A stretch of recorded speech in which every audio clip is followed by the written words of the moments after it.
Good morning, class. Any doubts? We've done the second 5-year plan and public sector enterprises. Any doubts with respect to anything up till now? What pattern of development have we chosen? So second 5-year plan onwards.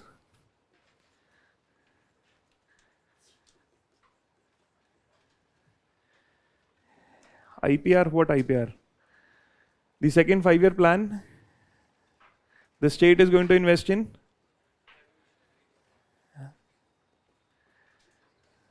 it is going to be an import substituted, and we are going to provide production to small scale industry. Domestic industry को यहीं protect कर लिया है.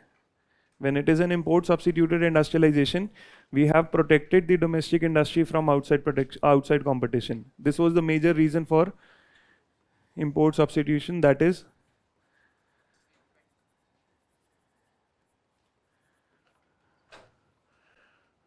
further you have another feature here, that private sector. What is the responsibility of the private sector?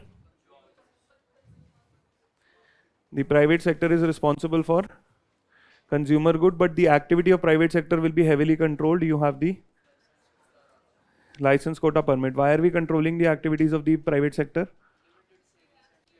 Because the biggest problem in India is that we have limited savings. Now also if you compare it with the role of the PSU, you would be able to understand why private sector activity was controlled. The idea, the role and contribution of PSU is clear. Why we instituted and why private was not there. So this sets up the tone till 1991, what we are going to start. Heavy control here, small scale industry is protected. And how are we protecting the small scale industry? There is a policy of reservation. That means some class of goods will only be produced by the small scale industry. This second 5-year plan, the government along with this had come out with the industrial policy resolution of 1950. This formed the basis of this plan, and all of the features are mentioned in the industrial policy resolution. I also told you that there will be a classification of industry. Here another policy was that there were certain sectors which were reserved for the state. Is this clear? Reservation for the state, that some sectors exclusively the state is going to manufacture. There were 4 specifically, plus there were 13 other class of industries where anything new will be established by the state. So a whole idea of state-led industrialization has been institutionalized with the IPN 1956 and the second 5-year plan. This is how we are going to proceed. This is the paradigm. Now the third 5-year plan, this started in 1961 to 66. You have done post-independence history. What was happening during this time period? 62 and 65. Before that, what the government is trying to do, the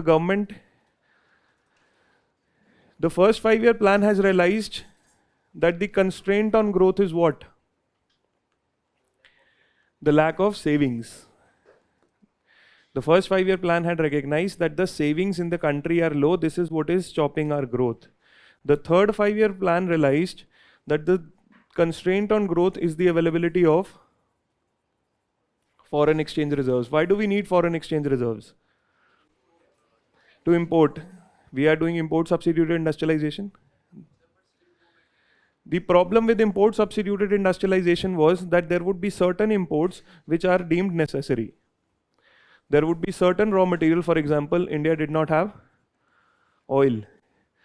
There would be certain imports of even intermediate goods, a lot of chemicals and other things which are not available in the country, which will take a lot of time to develop, and both of these goods are required to manufacture the capital goods which we are doing. So there are certain important imports which the country requires, but the foreign exchange reserves is not present for this.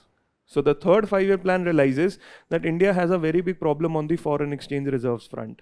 Therefore, the third 5-year plan says that we are going to continue with the second 5-year plan onwards, that is all the features of the heavy and capital goods will keep on continuing, but we'll also try to improve on our exports. We are trying to improve on the exports because we have to earn the dollars. The strategy which we have chosen is that we are going to invest in heavy and capital goods. These goods would be required, and without the exports you would not be able to do it. The first 3 5-year plans, although they were getting a lot of support from foreign aid, in fact US and its allied had a specific program that was called as aid for. Under this, a lot of money came in from US and its allies. Germany was the one which financed most of the third 5-year plan. So a lot of foreign exchange reserves were coming from outside, but this is what India did not want. This is why we wanted to focus on exports. So largely what was happening during the third 5-year plan was that the features of second 5-year plan will continue, but we need to focus on exports also. We have to build an export-led strategy. The other thing about the third 5-year plan, that the focus also shifted slightly towards agriculture. The second 5-year plan completely neglected agriculture, focus was on industry. The agriculture again came back into focus because remember, this time period India has a very big shortage of food grains. 1957, India already has seen a crisis on the outside front where it is not just asking for dollars but is also dependent on food from outside.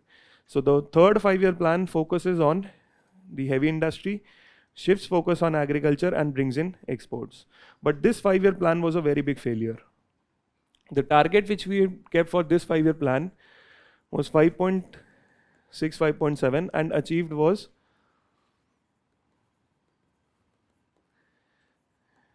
2.8. A very big failure. And this is where we also start talking about what is the need for planning commission.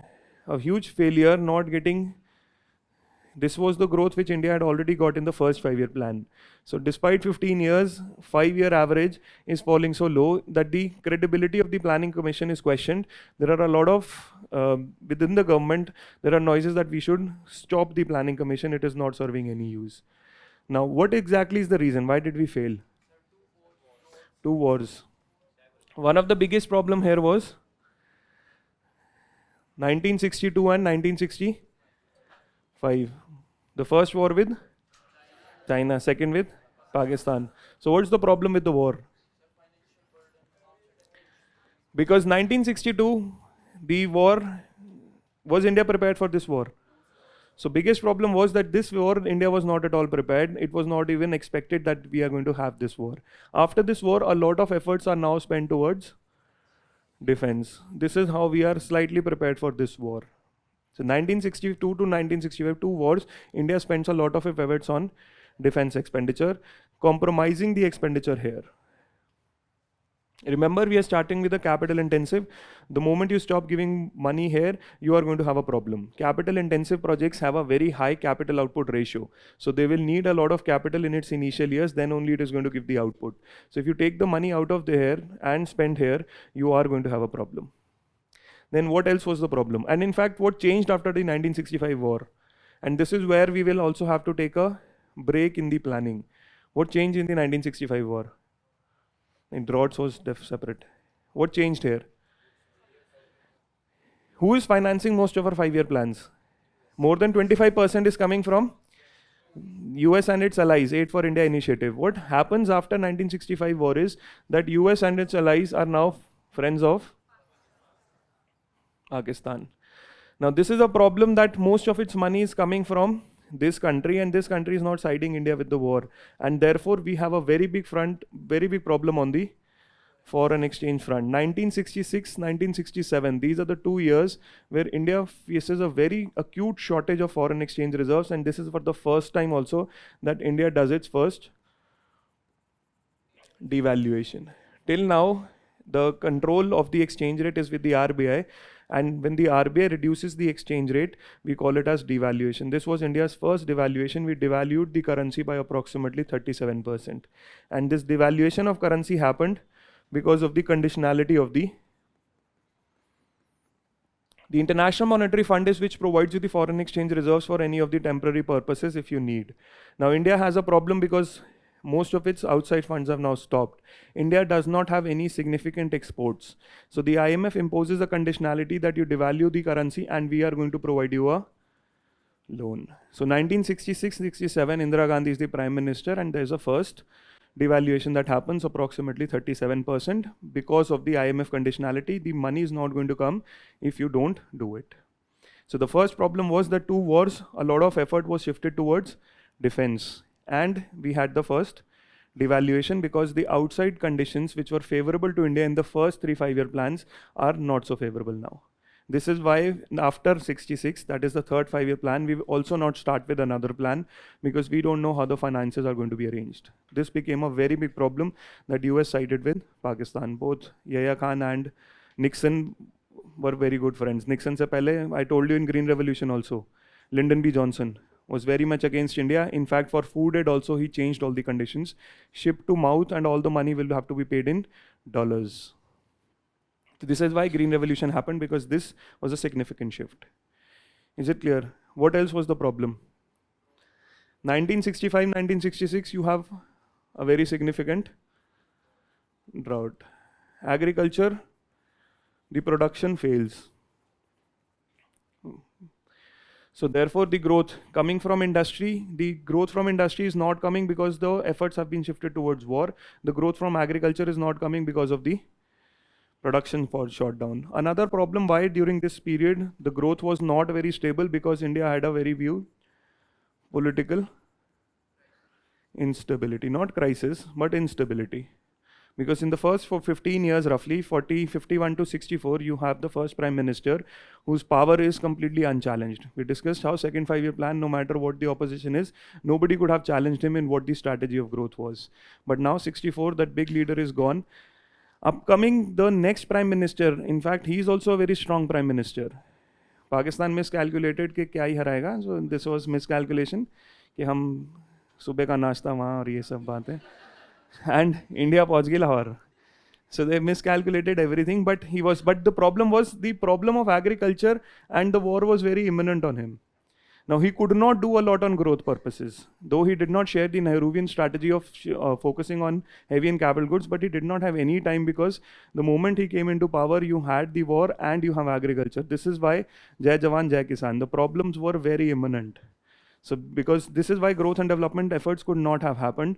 1964, within 1 year, Tashkent Agreement, the Prime Minister dies, and you don't know who the next Prime Minister is going to be. This was the biggest problem. The heir to the throne, he was also trying to become the Prime Minister before, was Morarji Desai.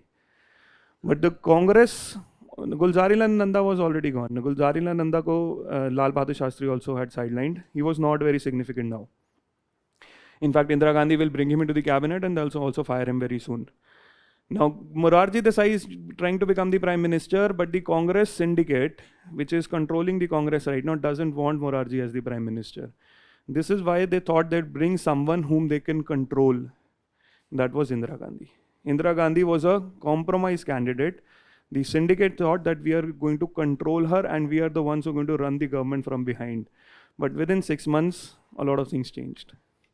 She told everyone, wait.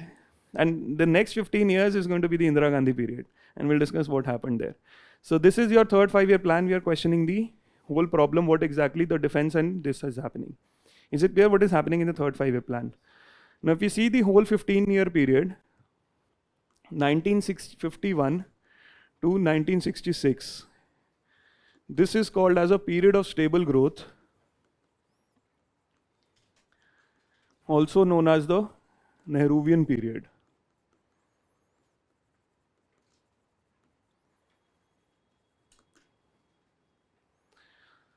Now, what are the positives which we have achieved during this period? If we analyze 15 years at a time, and we'll analyze this for the next also, 67 to 80 is the other period, 80 to 90 is other, and 91 onwards is another period. So if we analyze this 15-year time period, what are the positives that have been achieved during this time period? Yes, India has built a very robust infrastructure growth, both in terms of road connectivity, power connectivity, and irrigation. Power connectivity, in fact, India had roughly 2300 megawatts worth of production in the capacity generation. How much we had the capacity to generate power. This was 1947-48, roughly 2300 megawatts. This was now 25,000 megawatts in 1966. This is roughly 25 gigawatt. So power production rises significantly, road, communication, irrigation, everything rises quite significantly. In fact, one of the reasons for good growth was also the low base with which we were starting. Any idea how much production capacity we have today for power? Not 500. How much? It's roughly 420 gigawatts. 410, between 410 and 420 gigawatts is now the production capacity we have in electricity. So one thing which we've grown to during the Nehruvian period was robust infrastructure growth. What else was the benefit? Infrastructure mein aa gaya na? Communication, power, road, everything. What else? Inflation control to out of hand hai abhi. What problem hai? Huh? Yes, the biggest benefit was that you had a diversification in industry. How many industry did we start with at 47? There were roughly 6 to 7 industries. 3 on the basic good front: cement, steel and chemicals. Consumer goods: cotton, jute and sugar. Now you have more than 500 goods production in the country, and this diversification is not just happening through the PSUs. PSUs are working on the capital and the basic goods front. The private sector is added most of the capacity here. Roughly 33 to 50% of the capacity in the first 3 5-year plans was added by the private sector. And what was the responsibility of the private sector? Consumer goods. And since the first 3 5-year plans also provided protection to small scale, there was a very good growth in the small scale industry. They were growing at roughly 7 to 8% per annum in the first 15 years. Most of the exports, whatever India did, that was coming from the small scale industry. So a lot has been said about this time period, that is 1947 to 91, that India had a closed economy. See, closed economy India had by choice when it did import substitute industrialization. Doesn't mean that exports were absent. Exports were still there, but they were negligible. What we are trying to say when we say that India is a closed economy is that our controls over import and controls over investment from outside, these controls were quite stringent. Closed economy means that it was not aloof from the world. We had a certain trade, but the imports and investment controls were quite stringent, and we also did exports. It was not that we were not doing exports, but India's production capacity was not so efficient that we could have a vibrant exports. But whatever exports we did, more than 60 to 70% of the exports were coming from small scale industry. Remember, PSUs are doing capital and heavy goods. They will take a lot of time to produce. They are the ones who are going to turn out consumption goods very fast. So most of the exports, mostly textile goods, was happening through here. So India had a very good diversification. More than 500 class of goods were now being produced in the country because of very good efforts of private sector and small scale industry, and also good performance of the public sector enterprise. Public sector enterprise will start failing 1967 onwards. Till here, they have good performance because remember, it was the Nehruvian strategy and a lot of money till Nehru was flowing through this. Is it clear? What else? This is a time period when India has positive growth. All the 3 time periods, though the third 5-year plan, the growth slowed down, but still it was 2.8, it was still positive. There was stable growth. The availability of resources is increasing in the country. The resource availability kept on increasing from 51 to 67 because we had a period of stable growth. 3.6, 4.3, 2.8. So we are constantly expanding. Not expanding steadily, but definitely expanding. So the resource availability in the country is increasing because of a stable growth which we had achieved during this time period. Is it clear? Now, what are the problems of the Nehruvian period? There are certain problems also, and these problems of the Nehruvian period will set the tone for the economic development after 67.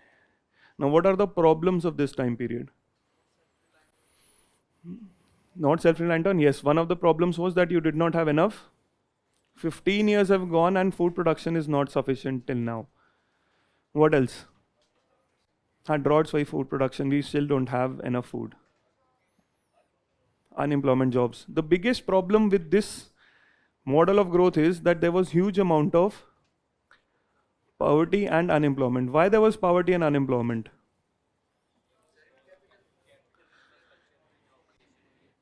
The government had followed a model of growth which was your trickle down strategy. What was the government expecting? The government was expecting that the government is going to do the investment. This investment will happen in capital goods. When this investment rises, the other private sector is going to work in crowd in. This private sector, once the investment increases, they are the ones which are going to increase their production. And when they increase the production, we are going to have, which is going to bring income, because the government investment is happening in capital goods, which does not create any jobs. So the whole idea of growth was that we are going to invest in certain sectors and bring in the technology. Private sector is going to bring the jobs. But the problem with this is there is no jobs today. This is going to take a lot of time to develop. And since private sector is also heavily controlled through license quota permit Raj, they are also not having a lot of freedom. In fact, 1948 onwards, India passes very stringent labor laws. This is also one of the reasons that the companies were inhibited, prohibited from growing in size, because there were strict labor laws that would come into compliance. The strictest law was your Industrial Dispute Acts. This is where there was a condition that if you employ more than 100 workers, you would need the permission of the government to fire them. Now, why did India introduce such stringent labor laws? Because we had seen what the exploitation of labor happened at the hands of the British. The private industry had exploited labor so much that we now wanted to protect the labor as much as we can. This had a reverse consequence, that nobody was employing labor because of the stringent labor laws. If the private sector does not have control over its labor, when it can fire and it can hire, the control is with the government, then nobody is ready to hire. This is where the whole era of contractual employment starts in India. Whatever employment would be required here would be mostly contractual, because we have very stringent laws. This is a very stringent law which places too much of restrictions on the private players with respect to employment. So jobs are not created here. This model has not given jobs in the first 15 years. Now the question is, if we have development, if we have democracy, democracy means what for people? If there is no development, people start questioning what was the point of independence when there are no jobs, no distribution of resources. There is a lot of poverty and unemployment, and this is why all of the internal security problems in India start from 1967 onwards. The Naxalbari movement and all the other protest movements also start during this time period, because there has been no development achieved at the lowest rung. People have not witnessed any change in their lives because this model has not given them growth. In fact, during this time period, the government is thinking that growth is going to bring prosperity, right?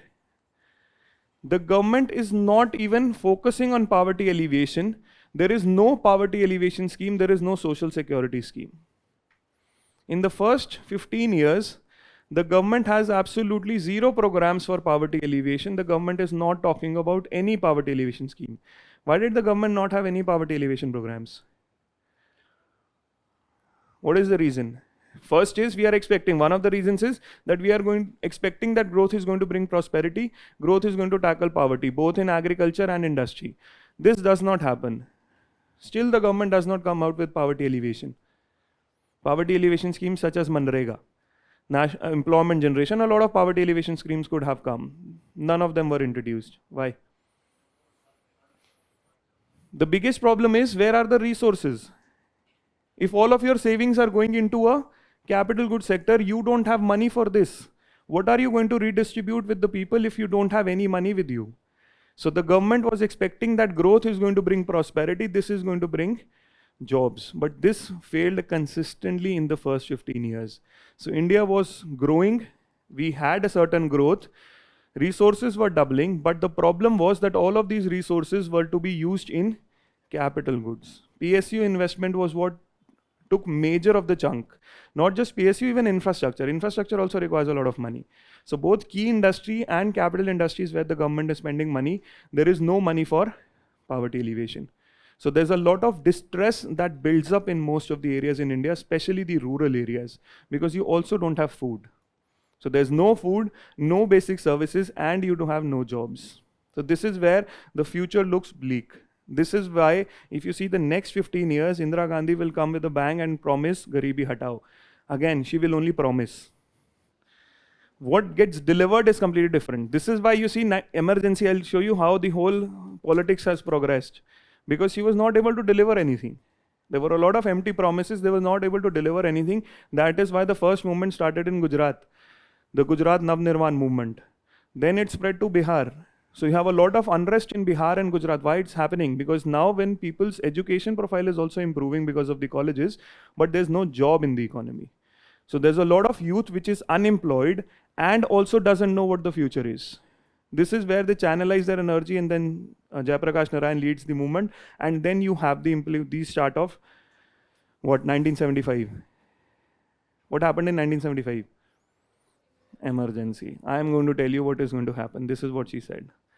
So poverty and unemployment sets the base for the next 15 years. Is this clear? Then another problem faced during this time period was that we had a significant shortage of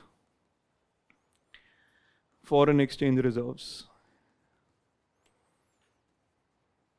And now this problem will further complicate, because one of the things that helped the first 3 5-year plans, more than 25% of the first 3 5-year plans came from aid. Now this will stop.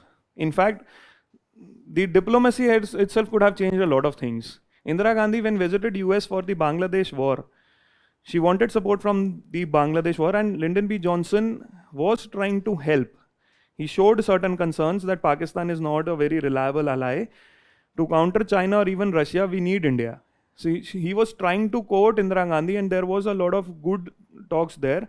But the moment Indira Gandhi landed in USSR, next she went to USSR to ask for help, she started criticizing the Vietnam policy of US.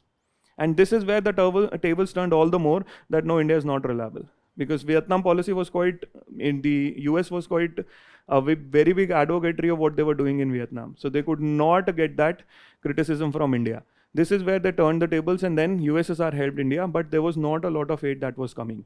Now, why Russia was not helping India too much? Because Russia was seeing that socialist model in India, this was very dysfunctional. PSUs were not giving very efficient results, so they were losing hope that this model is going to fail in India.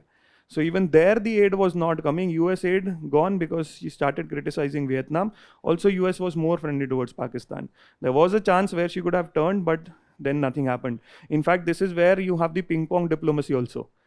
That if India you are not getting close to, US what it does is it tries to form an axis of Pakistan and China.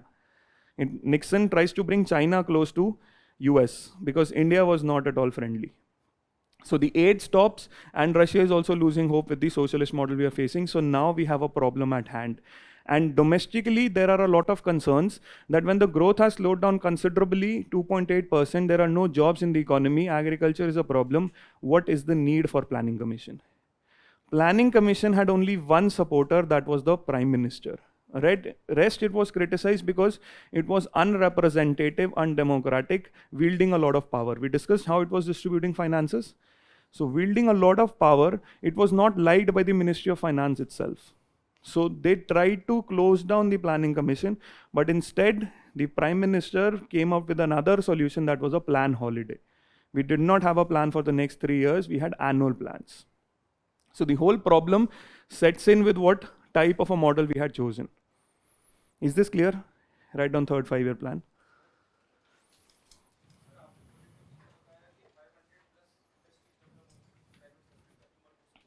A very good production capacity was increasing in private sector, yes. Because it was strictly controlled, labor laws and everything. So mostly they are using capital intensive technologies. They want more imports because labor employment is very difficult. Another thing, why they are not employing labor, skill kahan hai? 1947, 1950 is where you are establishing the colleges and universities. You still don't have a lot of people who are skilled. It will take time, right? अगर आज college start हुआ IT तो पहले दिन से तो नहीं बहुत बड़े engineer आ जाएंगे. तो जूट, कॉटन, शुगरकेन में कितने लोग चाहिए? Consistently after 1947, India's population is increasing. And see, one more policy which the government starts after the third 5-year plan is population control. अब प्रॉब्लम ये था ग्रोथ तो बढ़ नहीं रही, लोग रोको. This is why what happened in emergency. Sanjay Gandhi, सबको पकड़ लो. This is what happens when one person thinks they know everything about the economy. They start implementing. This is, we discussed population can be a resource and population can be a liability, depends on how you use the resource. Ab India was not able to utilize its resource because India does not have good primary and secondary education. तो जब आपने base ही नहीं बनाया तो IT में जाएगा कौन. और आईटी के भी इंजीनियर्स 20 साल 30 साल बाद मिलेंगे. 1980s में कुछ दिखेगा, अभी कुछ भी नहीं होगा. Because you've not invested. 36% of the children in secondary school, 1960s, were in school. 36% only. Primary and secondary, only 36% of the children were in school. So how exactly are you going to get the labor? And if you are saying small scale industry, cotton and jute industry, how many percentage will they employ? They're already small scale industry, 6 people, 10 people, maximum this. और कितने लगा लोगे sugar mill में? तो लोग भी तो नहीं लग सकते ना beyond a point. You can't employ more than 10. So what are you going to do with the next? This is why I said missing middle की problem है. बड़ी इंडस्ट्री साइज में बढ़ेगी, वो ज़्यादा लोग एम्प्लॉय करती है, बट वो होगी नहीं, because I will lose my reservation and I will also have labour laws compliance. The whole problem with the small scale now is that this small scale industry, and I said there are few large industry, यही model था, जो structure था, ये missing था. Now I have all the more created incentives for them to not grow. Why? Because I have given them the policy of, अगर ये बढ़ते हैं साइज में तो रिजर्वेशन खत्म. So why will the small scale industry continue to grow? So they are only employing 6 to 9 people. If they would have grown in size, they would have employed more people. All the more if they grow in size, they will also have compliance of labor laws. They don't want any of this. They want to remain small. This is why we say India has a problem of dwarf industry. और इन लोगों ने भी जो भी आगे किया, they started employing your temporary labor, contractual. This is why till date India has more than 90% of its labor is informal. और problem informal के साथ ये है, first from the quality of life of the labor, you understand how informal is bad? How is informal bad for the labor? Because there's no job security, there are less wages and no social security, poor working conditions. That means the labor has no resources to invest in his skill or even in health care. रोज जाना ही पड़ेगा काम के लिए, सिर्फ उतना ही कमाएगा जितना उसका subsistence है. Now problem with this is if he is not investing in skill and it is informal for the employee also, that the employee has brought it on contract, तो वो भी उसको train नहीं करेगा. Employee को train वही करेंगे जिनका permanent है. Now most of it is contractual, nobody is employing. That means whatever you learn in the industry, a lot of skill is learned in the industry itself. This learned skill in the industry, this is negligible in India. ये situation थोड़ी change होगी in 1980-90s when a lot of graduates coming from ITs, NITs and IIMs which were started in 50s, they are going to come into the industry and they are going to start improving the skill level. But till now you don't have anything. 36% he children आपके school में हैं. What are the rest doing? And being in school doesn't mean educated. They are in school, we don't know what the quality of education is. We'll come to that also. Quality of education was a very big problem. India's problem right from the start has been the level of human capital it has, because of the very substandard investment we have done in primary and secondary education. Till now we have increased the enrollment rate, but the quality of education is quite substandard. This is the biggest problem which is holding India back. Right now if you see the newspaper reports itself, how Vietnam is climbing up the ladder. Vietnam is not just doing textile, Vietnam is doing a lot of light engineering goods also. How is it doing? Because it has invested in a lot of human capital. 70% women LFPR है Vietnam का, 70%. India's में male LFPR is 70%. Is it clear? Right on third 5-year plan, yes. Lesser amount of?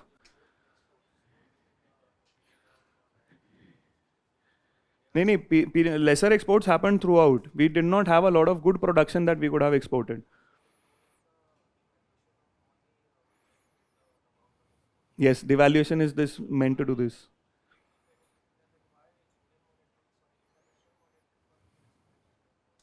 Because we were controlling, see, in India, one of the problems of exchange rate is equated with national pride. South Korea, Japan, China, everyone devalued their exchange rate too much and started exporting. उन्होंने अपनी currency को devalue किया, uncompetitive competitive बना के export किया. India में price of money is equated to national pride. Economic benefits कितने हो होने नहीं देते. This was a political suicide for Indira Gandhi also. This is why next devaluation is going to be very difficult. वो 91 में है, वहाँ अलग स्टोरी बनती है. क्योंकि इंडिया में ये लगता है ना कि right now also if you see how it is covered in the news that rupee 80 पहुंच गया, 85 पहुंच गया. सो people think it's bad. They don't understand the economic impact. It's in fact good. We do devaluation only to improve our exports.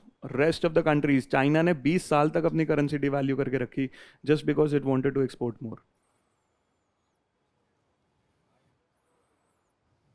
IMF wants a competitive. They don't want state control. We'll discuss this also. जो भी US के institutions हैं, IMF, World Bank and everything, they want more and more of private market. They don't want state control. Devaluation or currency control by the RBI means state control. They want it to be at the market price. They don't want it to this. Because they think that is going to improve your problems if you let it flow as per the market. Right on third 5-year plan. How does devaluation helps? We'll discuss. Wait for it. The third 5-year plan. It recognized foreign exchange as a constraint to growth. It recognized foreign exchange as a constraint to growth and therefore advocated for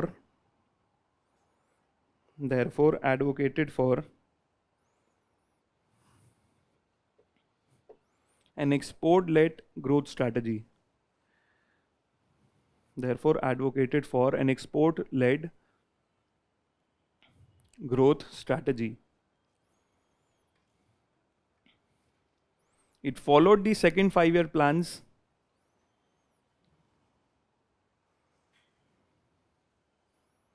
It followed the second 5-year plans idea of capital goods development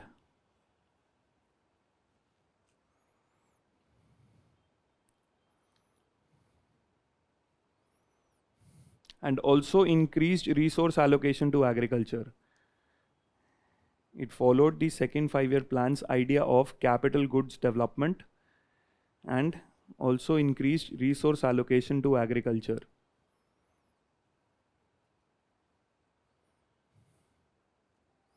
The target growth rate was 5.6. The target growth rate was 5.6.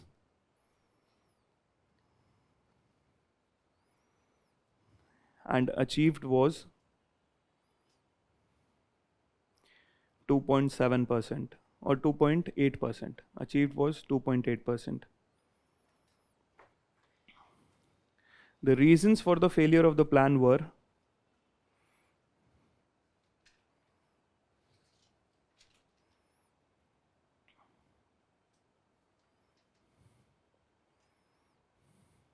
two wars, that is 1962 and 1965,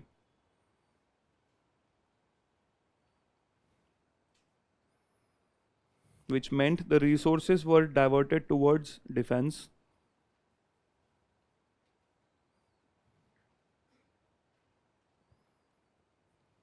Which meant resources were diverted towards defense.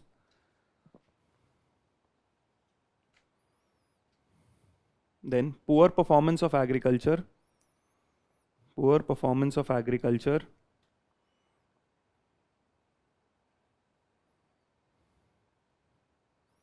Due to two successive droughts in 65 and 66. Poor performance of agriculture due to two successive droughts in 65 and 66.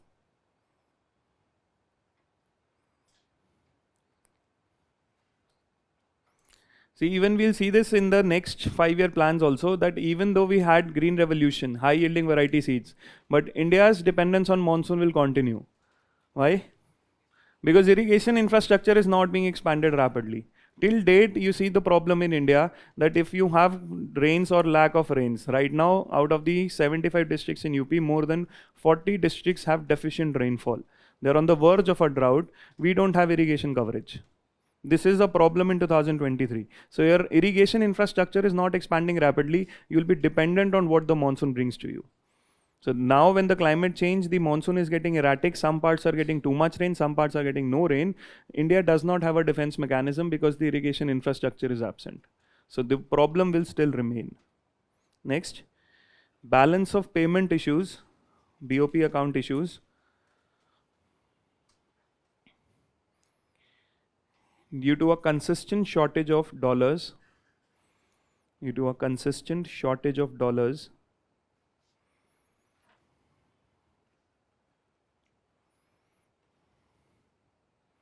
to pay for imports.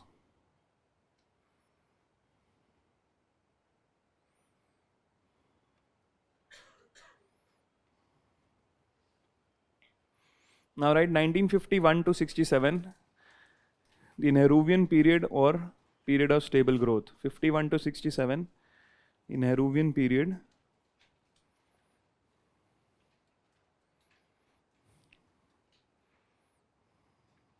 And the period of stable growth. First, achievements of this period, positive achievements of this period.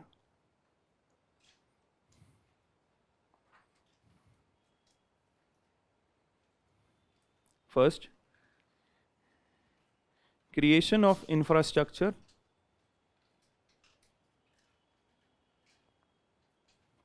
at a very fast pace. Creation of infrastructure at a very fast pace. For example, electricity generation capacity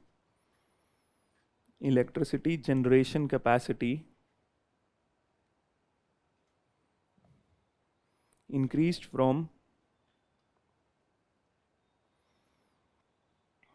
2300 megawatts to 25,000 megawatts. Second, the larger diversification of industry,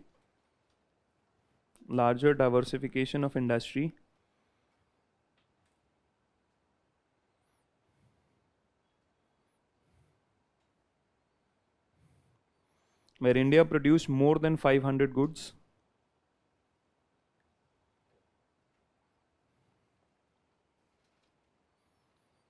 domestically.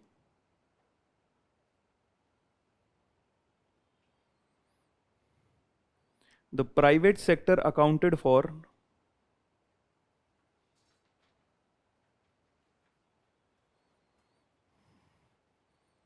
between a third and half of increased manufacturing capacity.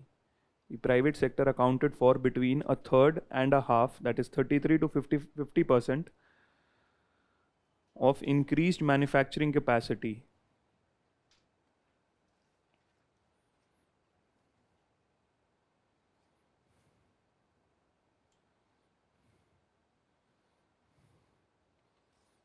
Roughly 40% of industry's output,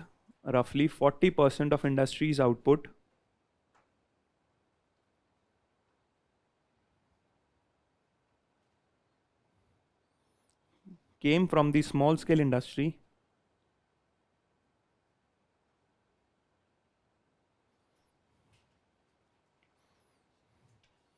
and it employed 75% of industrial workforce. And it employed 75% of industrial workforce.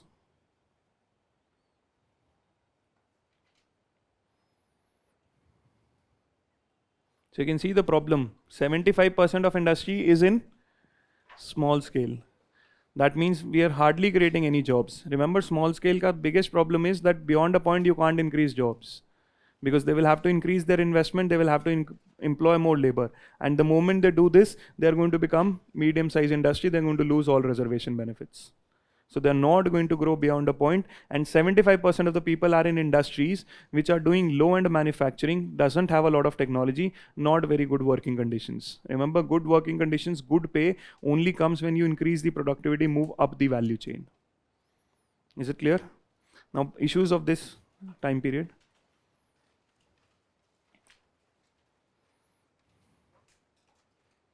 Problems of this time period.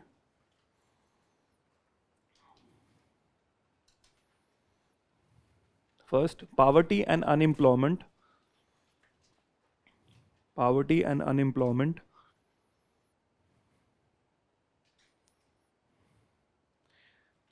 did not decrease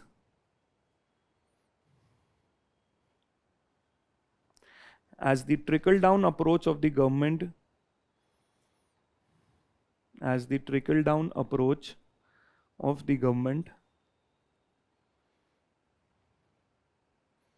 failed to create any jobs.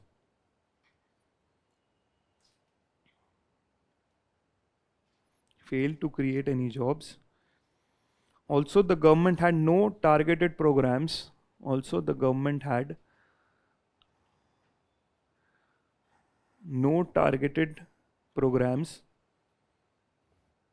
For poverty alleviation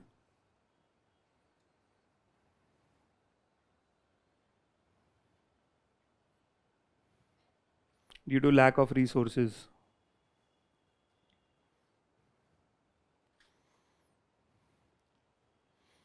Second, significant shortages of food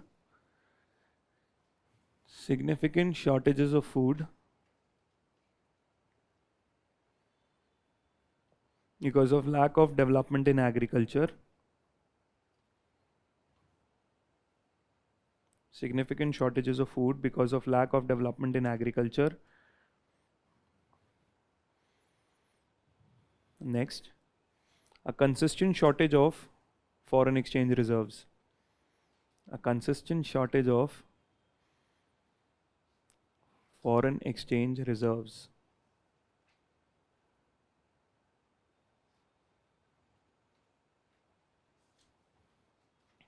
Is it clear how the first 15 years went by?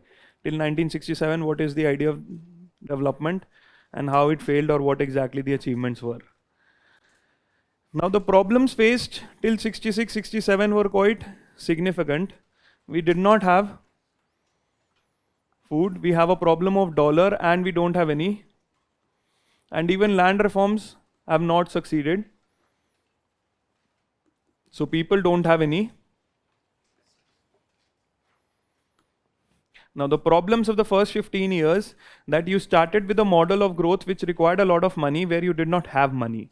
And secondly, whatever model you chose did not create jobs for the people. So this creates a lot of distress in the economy. And what the government does first, 1966 to 69, the government takes a break from planning and introduces, this is the time period which is called as a plan holiday, where the government did not have any strategy with respect to 5 years, but introduced annual plans. Annual plans were just like the annual budgets. The government brings in an annual budget with the expenditure and the revenue policies. That was the only thing. There was no specific planning done for even 3 years or 5 years. So every year here from 66 to 69, there were 3 annual plans which were not related to each other. In the previous cycle, we had 5-year plans which were broken down into annual plans. So those 5-year plans provided the continuity in how the development will happen.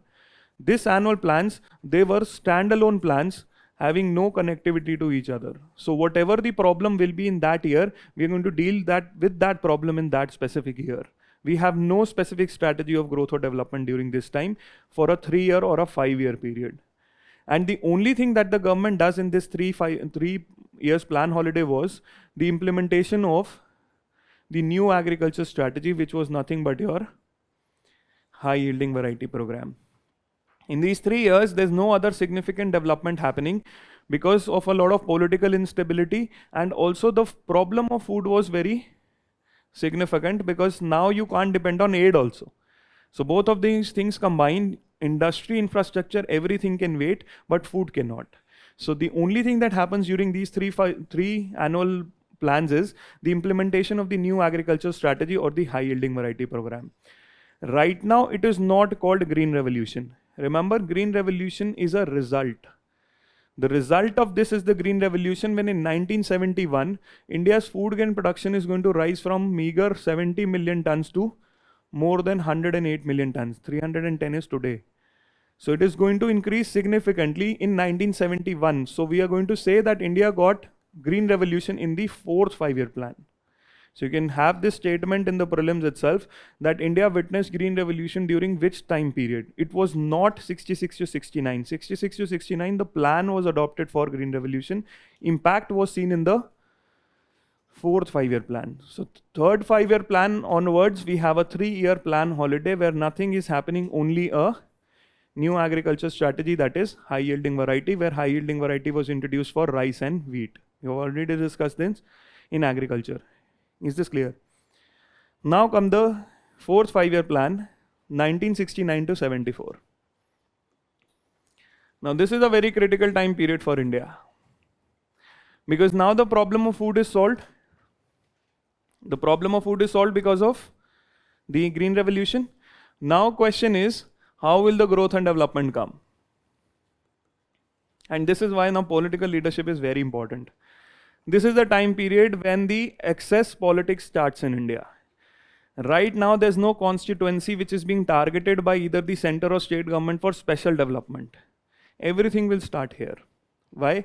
Because 1969 you have a split in the, you have the syndicate which forms the Congress, O, and you have, this is Congress, Indira is India, yes, Indira is India, and all types of wrong politics starts here. Now see what happens here and why the politics is important here for what the policies will come.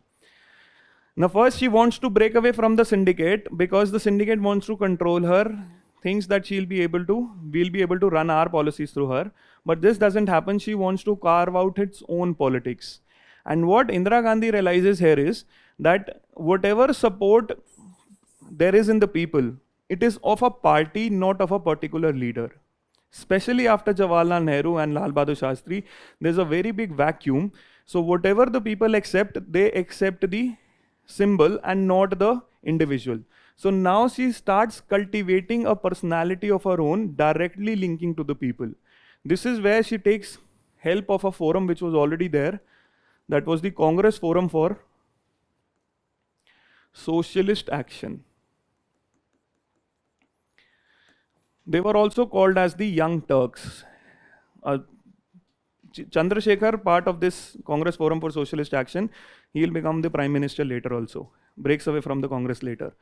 Now what she tries to do here is, she thinks there are two things to be done. One, the problem in the society is that there's a lot of poverty and unemployment. And the second thing is that she wants to cultivate the personality of her own and directly link to the people.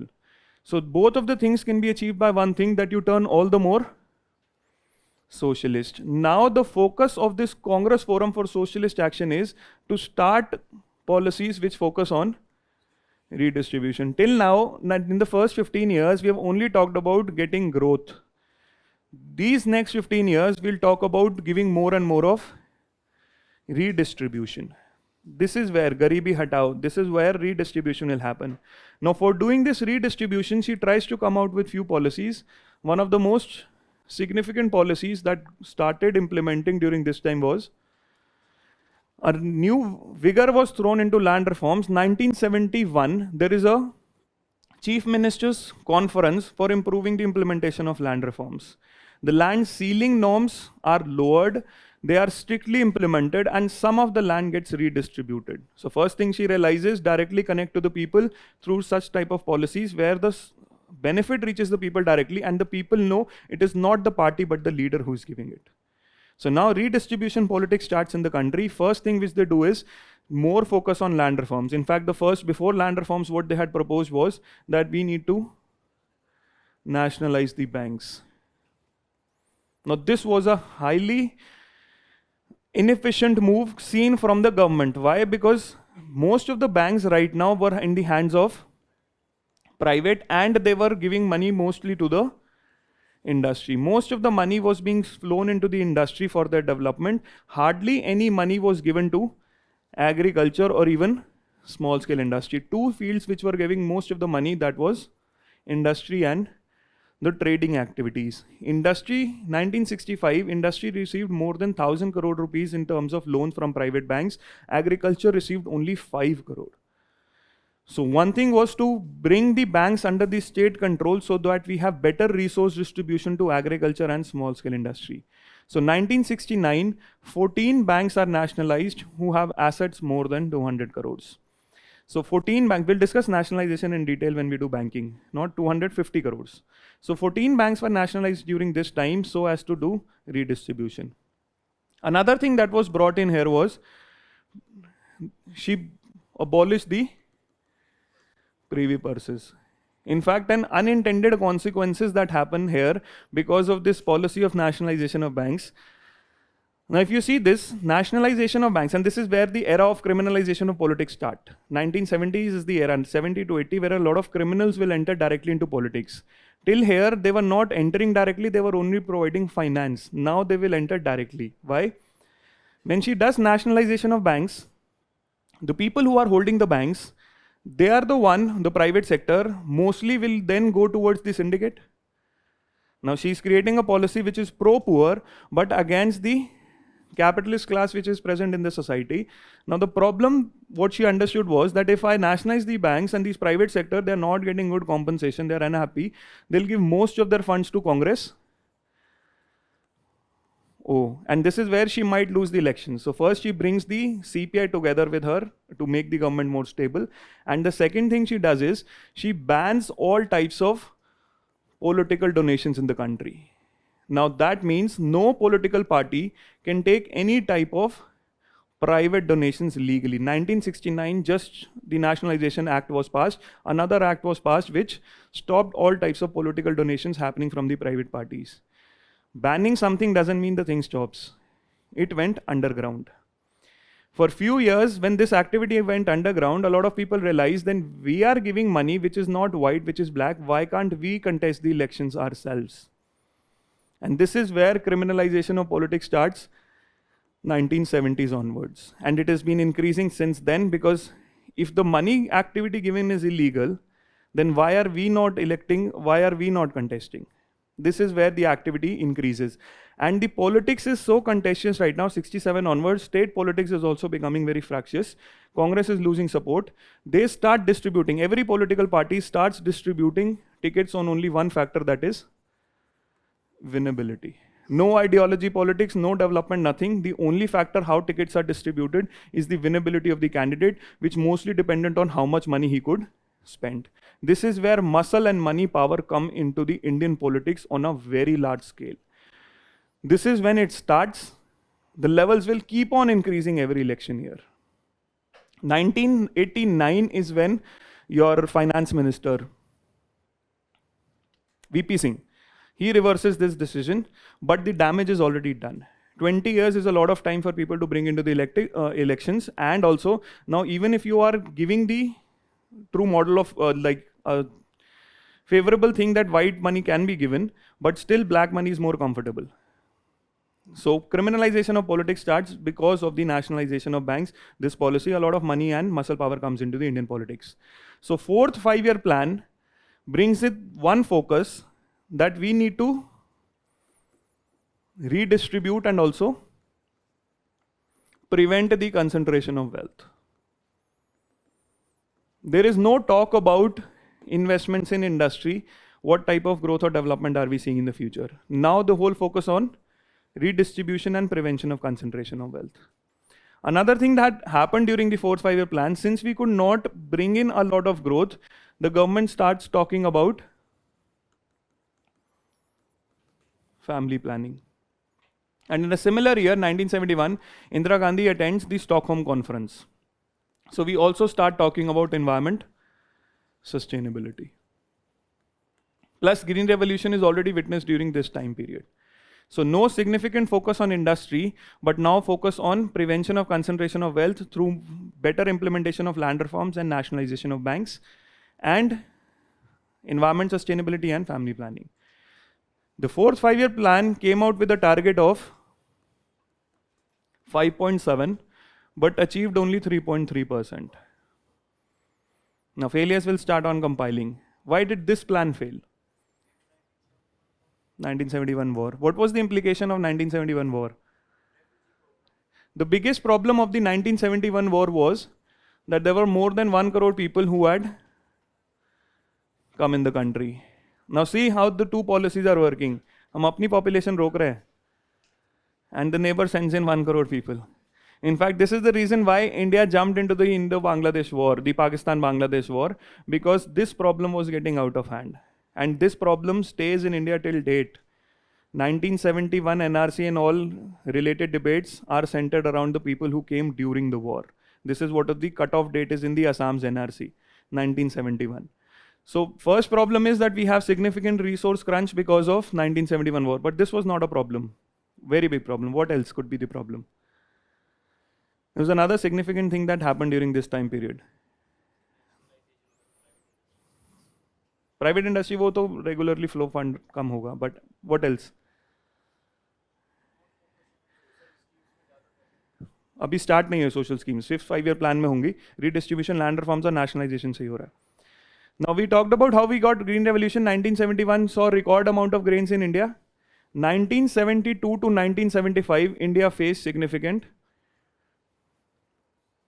This is a time period, this shows the productivity of Indian agriculture, that 3 years you have failure of rainfall, and all these 3 years India had to again import a lot of food. India spent a lot of dollars now for importing food because 3 consistent years, and now green revolution is only bringing high yielding variety seeds.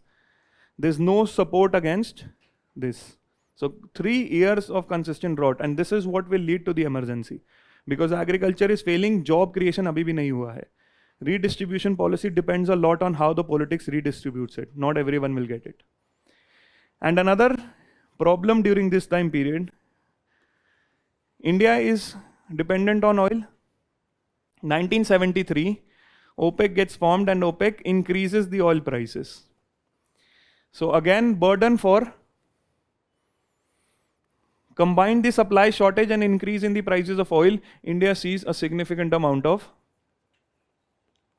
inflation. The growth slows down considerably, and this time the slower growth is felt by the people because of huge amount of inflation.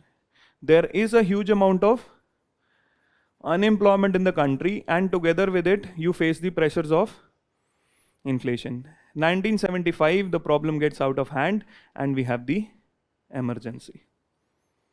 This is where the whole growth process goes out of hand. Is this clear what was happening? Write down first. Plan holiday 66 to 69.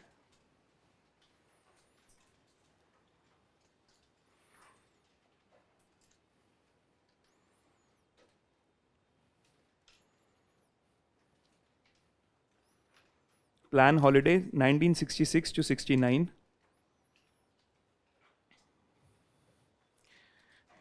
There was no 5-year plan during this time period.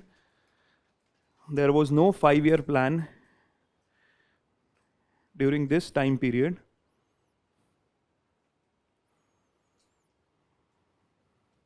And the government introduced annual plans.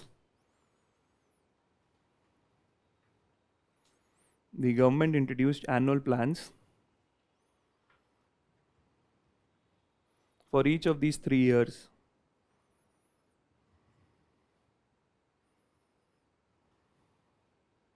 The money was allocated through the annual budget. The money was allocated through the annual budget.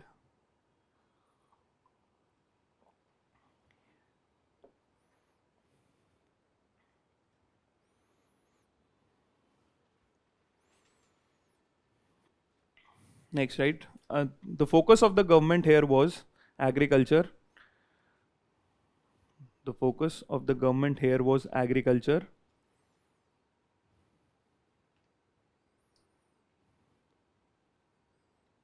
And a new agriculture strategy was introduced. And a new agricultural strategy was introduced.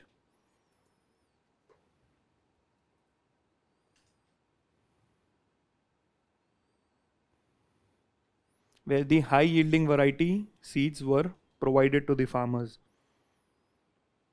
Where the high yielding variety seeds were provided to the farmers. Is it clear? The plan holiday.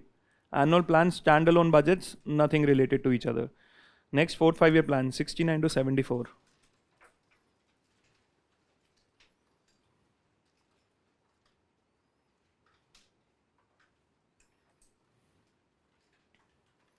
'69 to '74. This plan talked about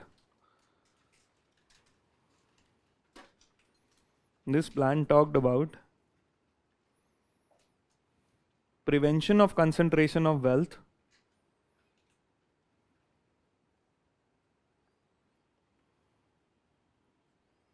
and redistribution of resources.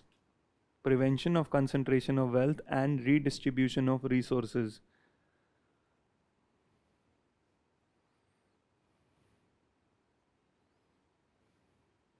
In bracket, write down policies like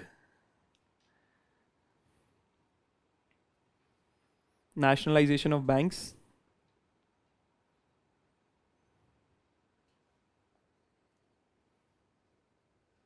abolition of privy purses,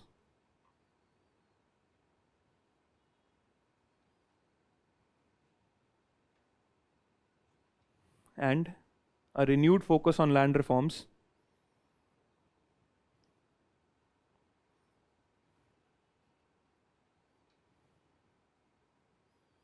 was introduced to achieve these goals.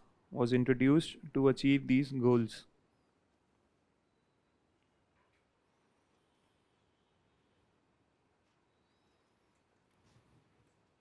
Was introduced to achieve these goals. So the idea 69 onwards is redistribution, but right now there is no government scheme for it. These three broad policies try to bring development for the people at the ground, but there's no particular anti-poverty program. Anti-poverty program will be started on 5th 5-year plan onwards, not as of now. Next line. Agriculture witnessed green revolution during this time period. Agriculture witnessed green revolution during this time period.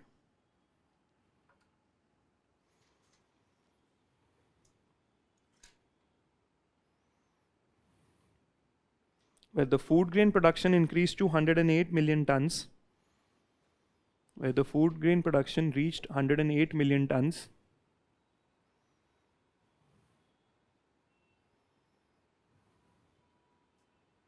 In 1971. 108 million tons in 1971. Next, population control measures were also started during this time period. Population control measures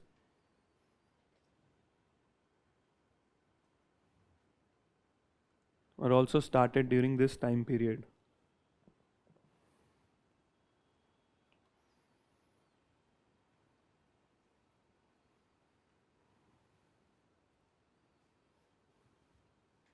The target growth rate was 5.7. The target growth rate was 5.7.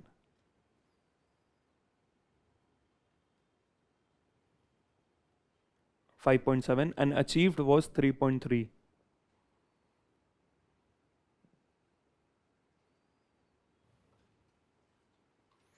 The reasons for failure being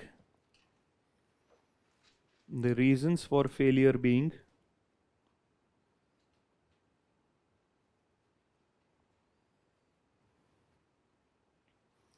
failure of monsoons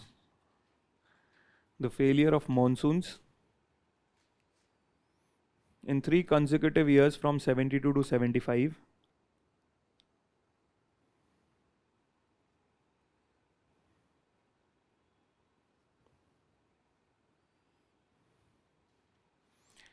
The oil shock in 1973. The oil shock in 1973, where the prices of imported oil increased significantly.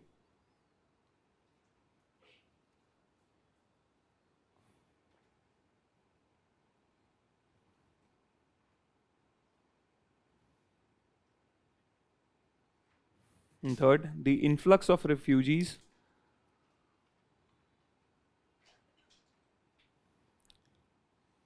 during the 97 war. You've done this Shimla agreement. Why did India give a lot in the Shimla agreement? What? No, I'm saying why exactly? The war was won on ground but was lost on the diplomatic table. We did not take a lot of things from Pakistan in the Shimla agreement. We accepted for the LOC then there itself. We could have demanded a lot of things from this. In fact, the opposition parties created a lot of ruckus because India lost in the Shimla agreement. International sanctions. Why was Russia creating the pressure? तो USSR भी तो तैयार था. You know what happened? Ghazi attack movie देखी है? It was based on true incidents.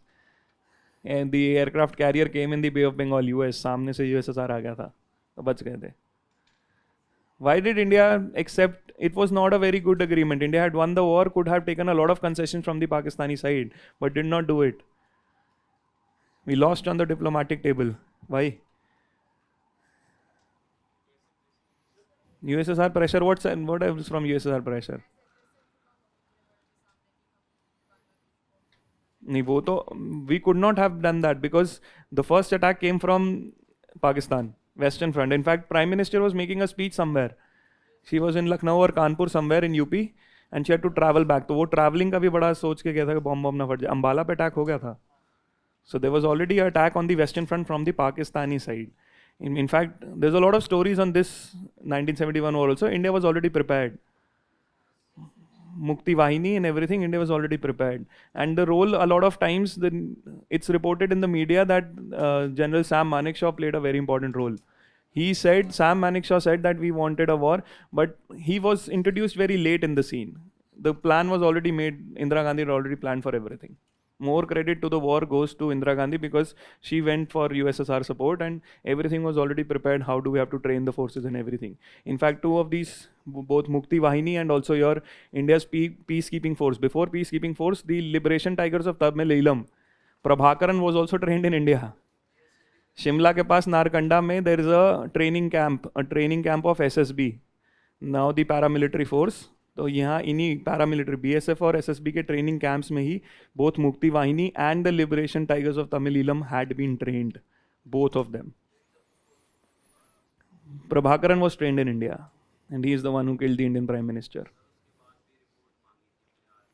See, one of the problems why we could not take a lot of concessions from Pakistan on this 1971 war was that the domestic situation of India was not very good. We could not have extended any of the war efforts beyond a point because in India itself we have droughts coming up. We don't have a lot of job creation. So there's a lot of domestic instability in terms of the economics and also the politics. 1971, Congress I has newly won elections. So political stability and economic stability in our own economy is causing the government to sign an agreement at its soonest. We could not have prolonged the war. Yes, there was a pressure from USSR also, because it could have created more problems, but domestic situation is what pushed the government hand to sign whatever agreement we got. Because we are already seeing problems of inflation, 1967 onwards, growth and development sab hi falter ho chuka hai. So this is why the domestic situation forced the government hand. Opposition created a very big problem in the parliament led by Atal Bihari Vajpayee, that we have lost everything, whatever we gained. In fact, what the opposition had said कि हमें सिंध और वो ऊपर वाला area सारा वो ले लेना चाहिए था अभी. We could have taken, this is what their position was, that we have won the war so comprehensively that we could have taken a lot of things in the Western Front. So right now, Pakistan occupied Kashmir, the Gilgit-Baltistan area and also the adjoining areas should have been India's. But that could not have been done because the domestic situation was not favorable. Is it clear? Now the fifth five-year plan. The fifth five-year plan, 74 to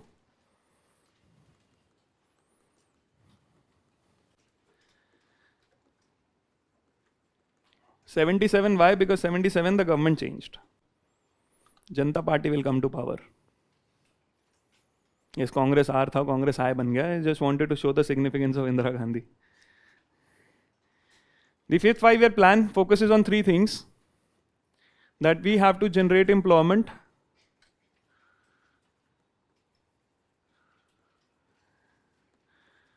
We have to focus on poverty alleviation, and then we have to focus on social justice also. These were the three taglines of the fifth five-year plan, that we need pro-poor growth and development, because till now the growth and development has only stayed at the top. We have not created a lot of jobs. Now for poverty and elevation and social justice, this is the first time where the government acknowledges that trickle down has failed. The trickle down strategy is not going to provide or is going to tackle the problem of poverty or social justice. Trickle down approach of the government has failed, and therefore we need an anti-poverty program. This is for the first time that directed anti-poverty programs are being introduced in India. In fact, if you relate this time period, when we discussed the idea of growth and development, we said that development would be something which is going to create productive capabilities in the economy. But later on, the development definition was expanded. Why? Because people were not getting the basics. This is a realization in India also. That since Second World War, development meant only increasing your production capacity. In India, the state was doing it. Later onwards, 70 onwards, the whole world realized that there's a lot of poverty, unemployment everywhere. So development has to include the distribution, redistribution efforts also. Remember the expansion of the developmental definition. This is happening in India also. So development would mean that you have to take care of the people also, provide them jobs, tackle poverty. So the first directed anti-poverty programs comes in India. Any idea what was the name of the program? What was the name? And PDS during all this time period is universal. Remember the discussion on PDS. वो directed नहीं है, वो सबके लिए available है. It's universal. The first directed anti-poverty programs that came up was called as the minimum needs program. The minimum needs programs, roti, kapda, makan. यहीं से आ रहा है वो सब. Minimum needs program where the government is going to provide you the basic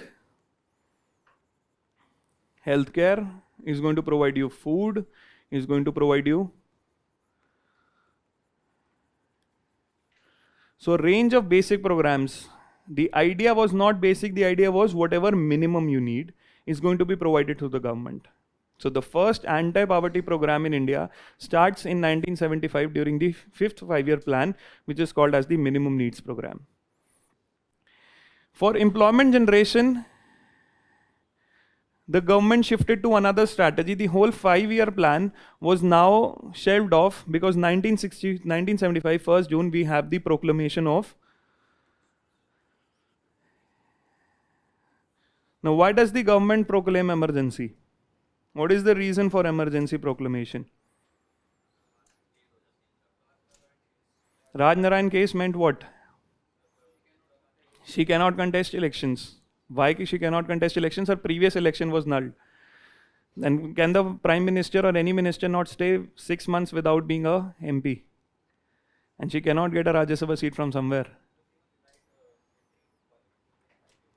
That happened later.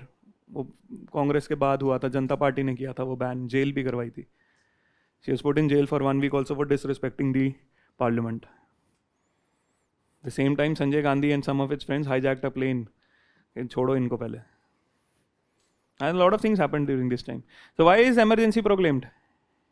What is the reason for proclamation of? And is this the first time the emergency is proclaimed in the country? Yes. Already 3 times it had happened during the wars.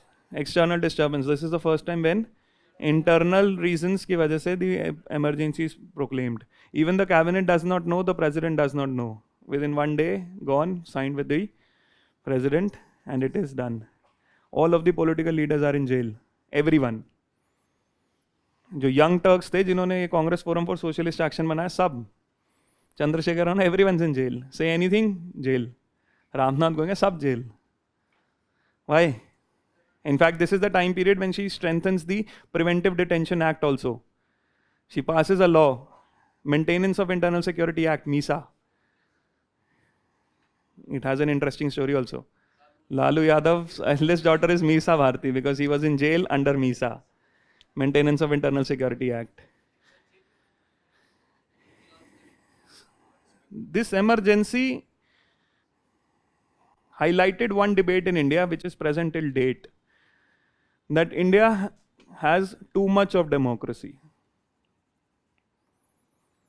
Now this was a very big problem. Now this debate is present in India till date, where the Prime Minister keeps on saying that we are not able to make the people understand that there's too much democracy in India, too many elections, too many people asking for votes. Now, how did this debate surface during this time period? And this is a debate in every places, that development comes mostly through authoritarian systems. So we need discipline. Emergency was only to bring in discipline in the economy, that people don't know what they want. Now, why this debate has started? A lot of Western democracies, they became democracies later once development had already come in. They did not provide a lot of voting rights to all of their people before they reached a significant level of development. Only when they reached certain level of development, they started providing democracy. Women got voting rights very late in US, 1950s, 60s. It's very late that democracy is being brought in. So what the contention here is, that if democracy is being set up very early, and India has set up democracy at a very low level of development right from 1947. What's the problem here is that if you have democracy, there will have a lot of pressures for, and if you have a lot of pressures for redistribution without having any growth and development, you will not get any of this. Remember the trickle-down approach, criticism of the capability approach. Okay, what exactly are you going to redistribute if you don't have this? So if there are too much pressures of democracy, too much pressures of redistribution, you will never have enough time for development. So the first time in Indian democracy, this debate surfaces that India has too much democracy, and how this too much democracy was happening, because there were two protest movements which turned very violent. One was the Nav Nirman movement in Gujarat, and the other was the JP movement in Bihar. Now here people are demanding for their rights, especially they wanted jobs, because right now we just discussed 1971 to 74, we had droughts, we had significant inflation. So two things are hitting together, that there's no jobs and there is a lot of inflation. And if you see both of these movements, Gujarat and Bihar, starts from colleges. The youth is troubled by both lack of jobs, no future, and a lot of inflation. Gujarat Congress loses the election, conducts an election, Janata Party wins the election. Bihar is also seen as a troublesome case. On top of it, Indira Gandhi loses the Raj Narayan case, and she thinks that people need to be, and she imposes emergency, citing this as the reason. This is the major reason. Right now also this is a debate in India that we have too much democracy, redistribution के pressures बहुत हैं, development नहीं हो सकता है. So is it possible for India at a very low level of development to give democracy to all of its people? Now, the other side of the debate is that authoritarian governments bring in development, but this development brought by the authoritarian governments is not at all stable. It's highly volatile. You will have periods of high growth, and also you can have periods of low growth. If you have one case of China, you have hundreds of countries in Africa, Latin America, which have failed because of authoritarian governments. If you give power for too long, they also fail. So democracy is good for development. So both sides of the debate have valid points, but why emergency was proclaimed was that this debate meant too much democracy, too much of protest by the people. We are going to discipline every one of them, no opposition, and we are going to ensure that we will give them development. This is why it is a very famous joke, emergency time pe trains used to run on time. That discipline brought in a lot of good things. But again, you can say you can have both the sides of the debate. ऐसा नहीं है कि too much democracy problem ही होगी. Too much democracy है, इसलिए pressure of the people is going to make the political class perform. If there's no pressure, you don't know what you are going to get. So there's always other side of the debate also, which says that contestation of power makes the power more responsible and accountable to the people. And if there's no responsible or accountability or transparency, you might not get development. Is it clear why it was done? What exactly is the democracy versus development debate? This is a very important debate which is present right now also. A lot of bureaucrats in the government have said this, that India has too much of democracy. Too much of democracy, मतलब कोई भी road पे बैठ जाता है, job नहीं है. There's too much of pressures of redistribution. We cannot provide you sustained development, and they try to compare it with China, that India has to be disciplined. But problems on the other side, discipline doesn't mean development. You can have equal amount of poverty also, just like Mao's China and the Stalin's USSR. A lot of failed states exist in your African countries which have given authoritarian governments but have not got growth. Because of the variability, it is not at all stable. Is it clear why emergency? And the moment emergency is launched, the government sidelines the fifth five-year plan and brings in the concept of a 20-point program. The implementation in these 4 years is happening of a 20-point program, and the goals and objectives of the 5-year plan are now thwarted. 20-point program introduced by the Indira Gandhi government. But the problem with this 20-point program is there is no consistent ideology how it is going to go about. One side it says that state is going to provide redistribution. The other side it says that private is going to be allowed to work. State is going to control private, but private industry in some sectors will be allowed to grow. So no consistent strategy from the 20-point program. But still 5-year plan is not done, 20-point program of the government is implemented. The target growth rate which the government kept here was 4.4% and achieved was 4.8.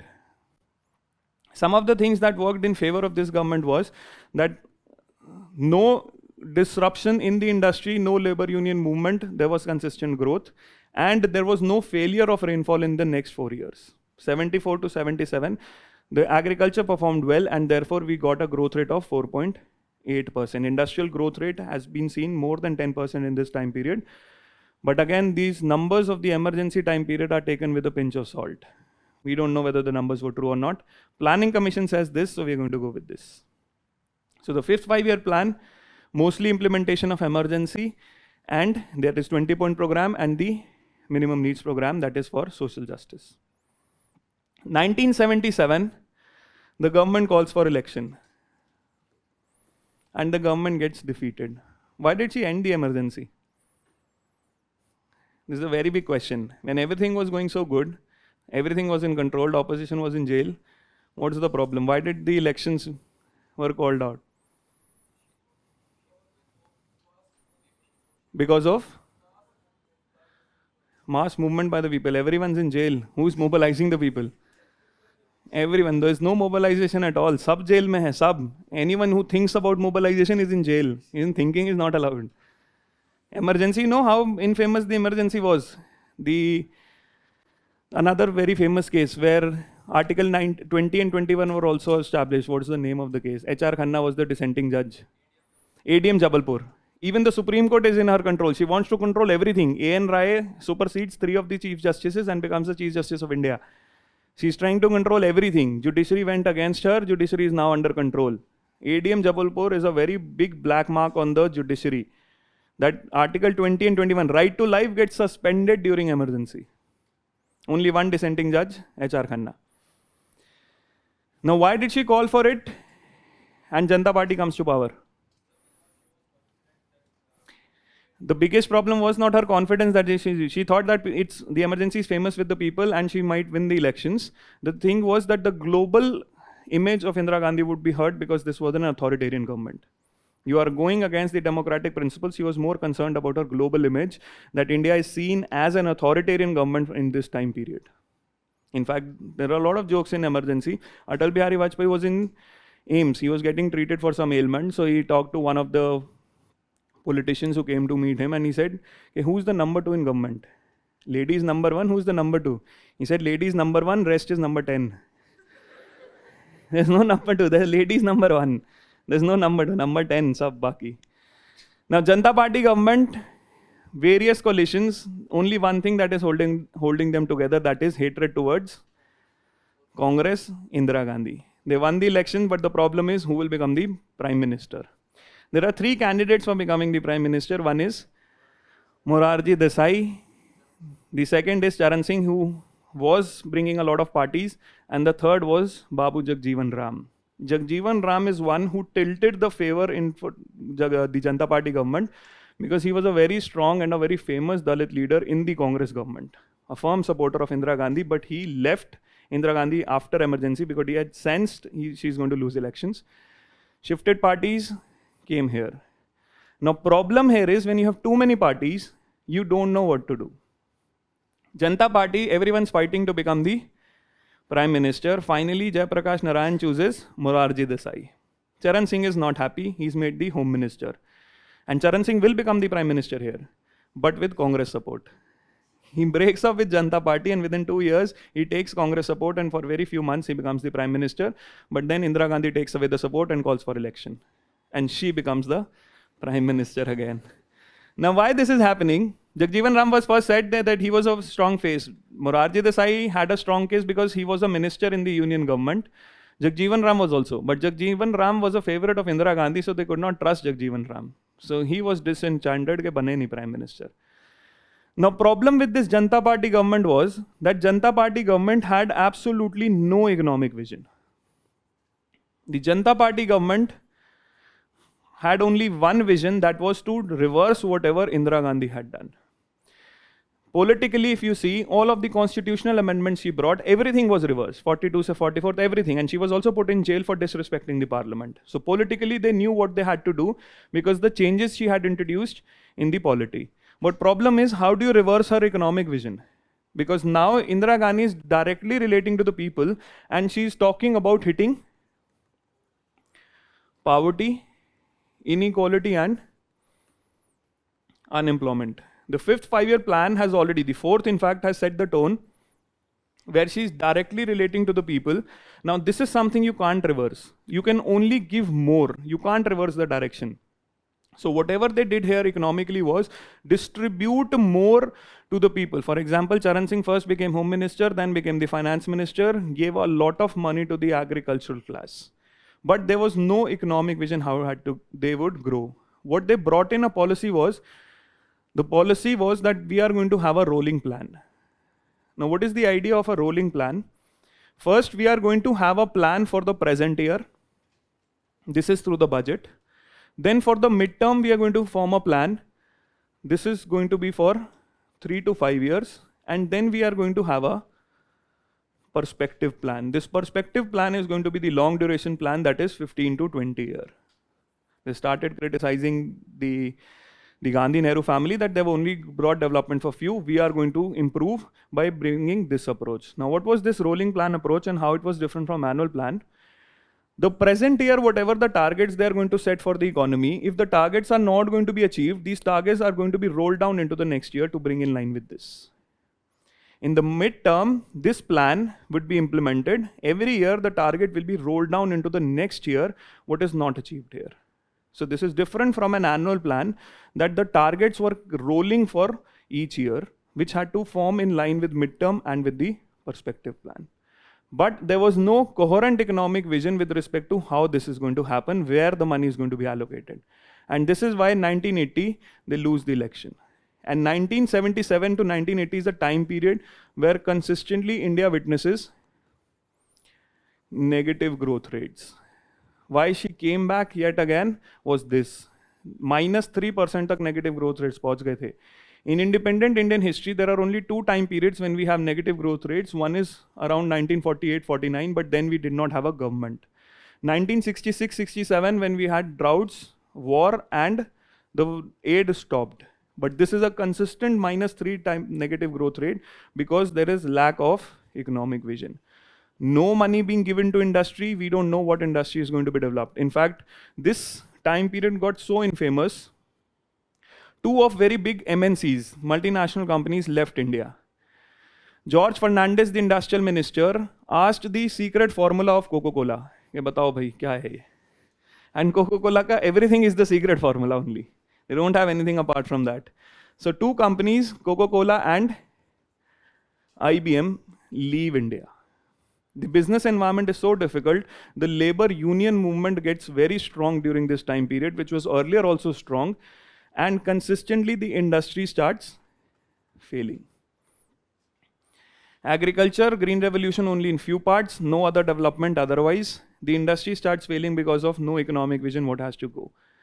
Therefore, this time period, 1966 to 1980, is called as a period of structural retrogression. Now, why we call this as a period of structural retrogression? And what do we mean by this? One is structural improvement. Structural improvement means growth and development shifting from agriculture to industry and services. Retrogression means moving backwards. Not only are you not moving forward, you are also giving up the gains of the previous time periods. Now, this was a very big problem, and this culminated in the negative growth rates which were seen during this time period. And this is why Indira Gandhi again came to power. But this time the policies were different because a lot of things changed. 1980, 81, she lost her son, Sanjay Gandhi. He was the one who was mostly running the government, had a lot of policies, not just family planning, industry also, he used to control a lot. And she gets weak after his death. His power had gone to the head. So he used to do anything. He was flying a plane in slippers. Kolhapuri chappal mein plane uda raha hai. Once Air Force commander had complaint against him, he is retired. He started a project of Maruti. Central Bank of India gives loans, wants to get closer. Bansilal wants to get closer to the Gandhi family, allocates a lot of land in Gurgaon. Banks want to give loans to Sanjay Gandhi because he's closer to power. He takes a lot of loans. When they refuse, retired, dismissed. Planes be not like normal planes. कहीं जा रहा है. And this is what happened in Delhi also. He started Safdarjung airstrip से ऊपर को उठा के and he wanted to dip. And dip वो फिर उठा ही नहीं. And he crashed at a young age of 33. This is where Indira Gandhi lost everything and started then moving out of politics. Rajiv Gandhi was not at all interested in politics. There was only one condition which Sonia Gandhi put for marriage, that you're not going to enter into politics. And you know what he said? Mummy ki help karni hai. Kitchen thodi hai ye. And this is what his statement is, a recorded statement. I want to help mummy. मतलब देश चलाना है, prime minister, mummy. So there's a lot of problems that will now happen.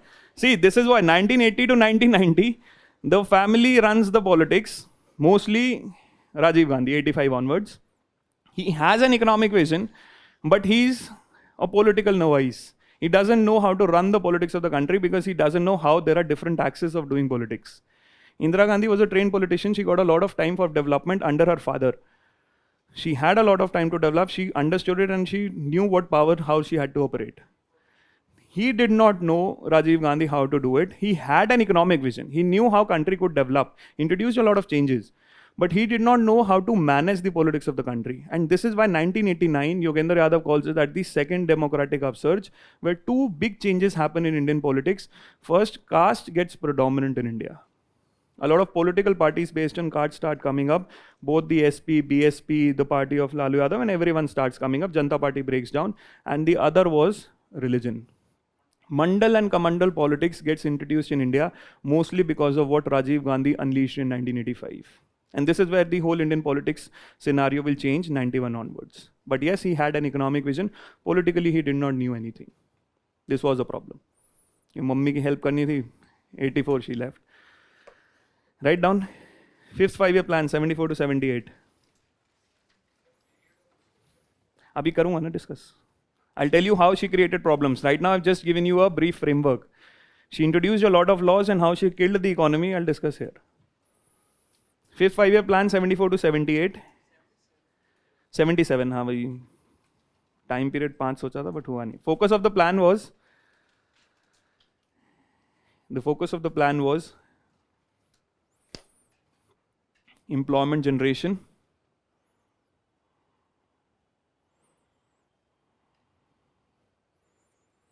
poverty alleviation,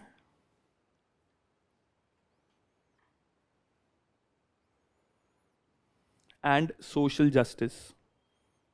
Employment generation, poverty alleviation, and social justice. For the first time, the government acknowledged the failure of,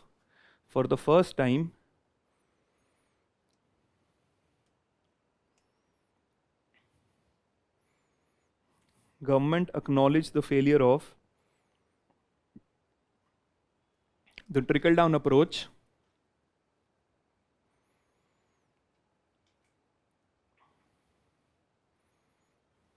and a directed anti-poverty program was launched.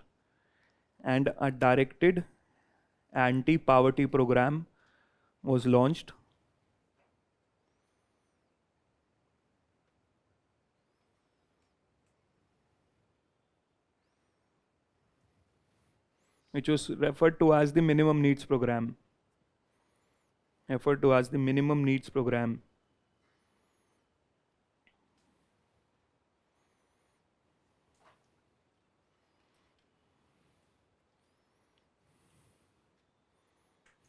Next slide, right? The government implemented a 20-point program. Government implemented a 20-point program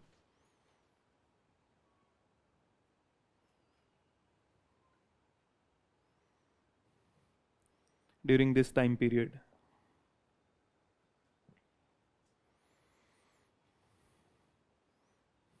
See, one more thing that happened in 5-year plan was that 1973 oil shock happened.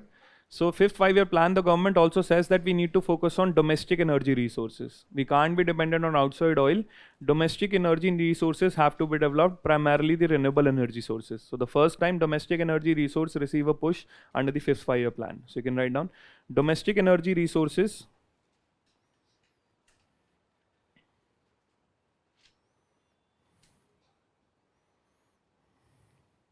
including development of renewable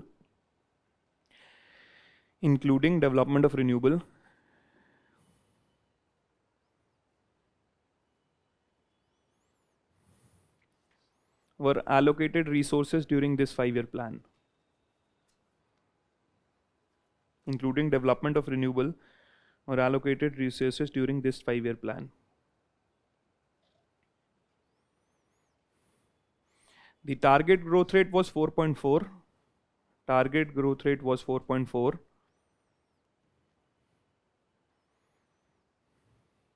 And achieved was 4.8.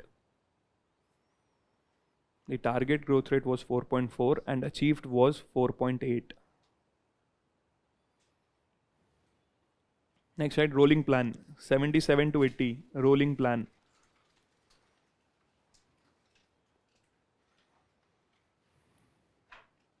Is it clear how plan holiday was different from rolling plan? Annual plan was standalone plans, rolling plan were targets were to be rolled on to the next year. Yes, the rolling plan consisted of an annual plan for the present year. It consisted of an annual plan for the present year.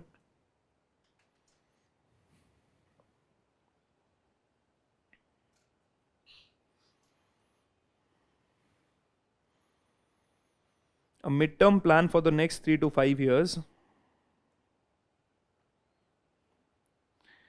A midterm plan for the next 3 to 5 years. And a perspective plan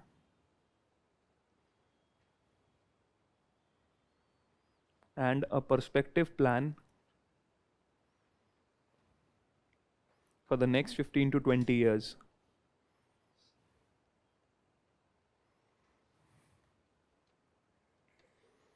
Next, the plan focused on employment generation and reduction of inequality.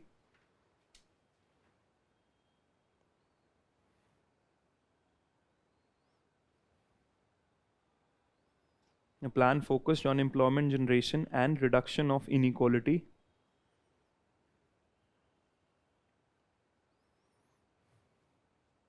However, due to lack of a coherent economic strategy,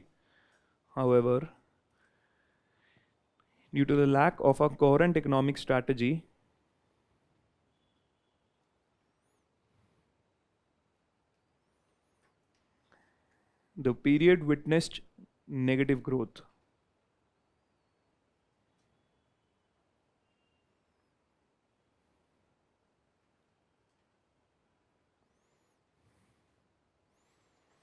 Is it clear what happened 66 to 80? And on 1966 to 1980 is called as the period of structural retrogression. 66 to 80 is called as a period of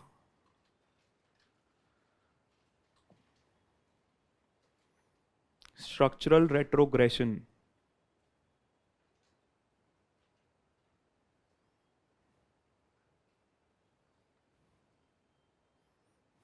In fact, this is the time period where Professor K.N. Raj mentions us as Hindu rate of growth. 2 to 3% of growth. Hindu rate of growth is also mentioned during this time period. Now, what are the reasons for structural retrogression? We'll discuss after a break. This and the 1990 period also after a break. Now, what is happening till 1980 is clear. What are the policies? Now, why the growth slowed down considerably during this time period?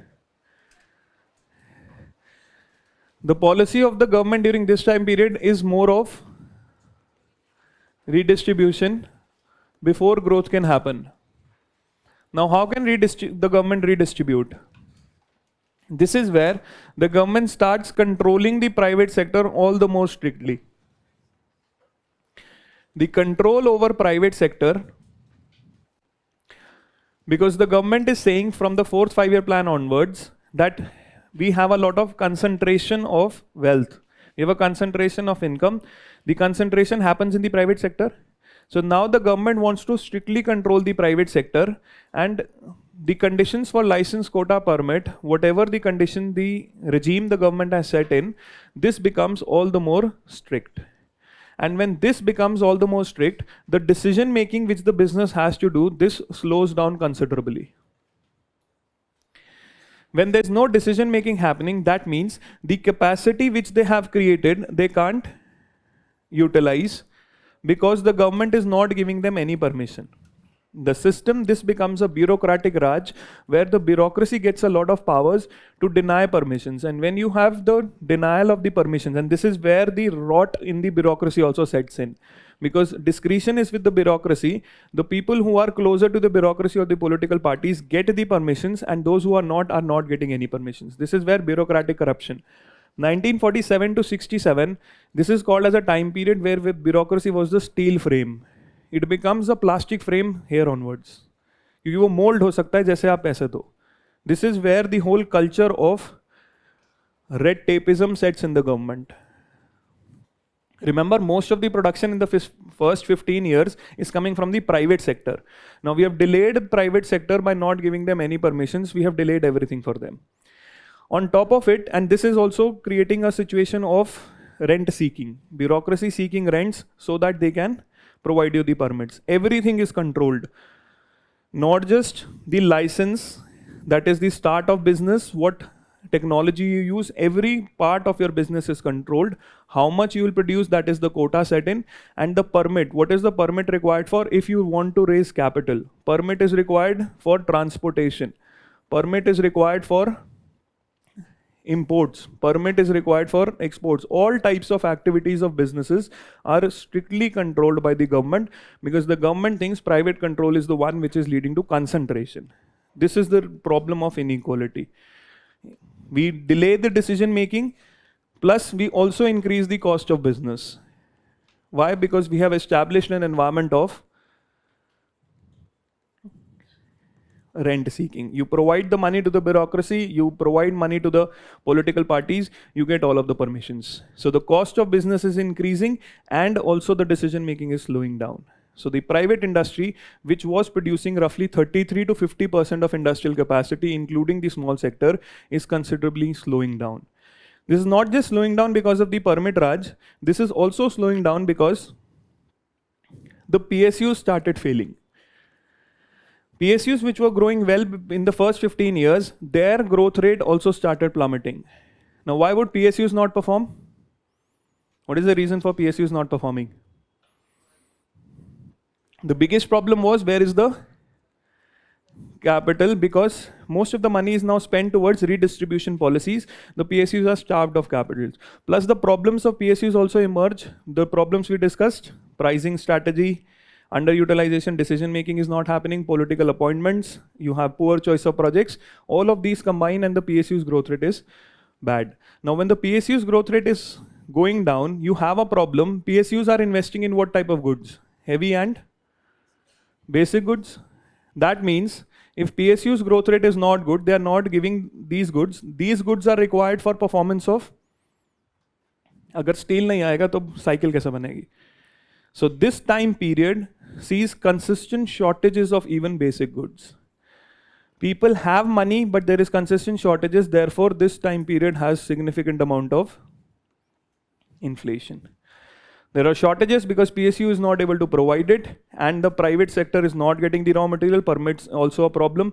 Basic goods like food, clothing, your transport in the form of cycles, scooters, everything was in shortage. Scooters ka time period 25 साल था.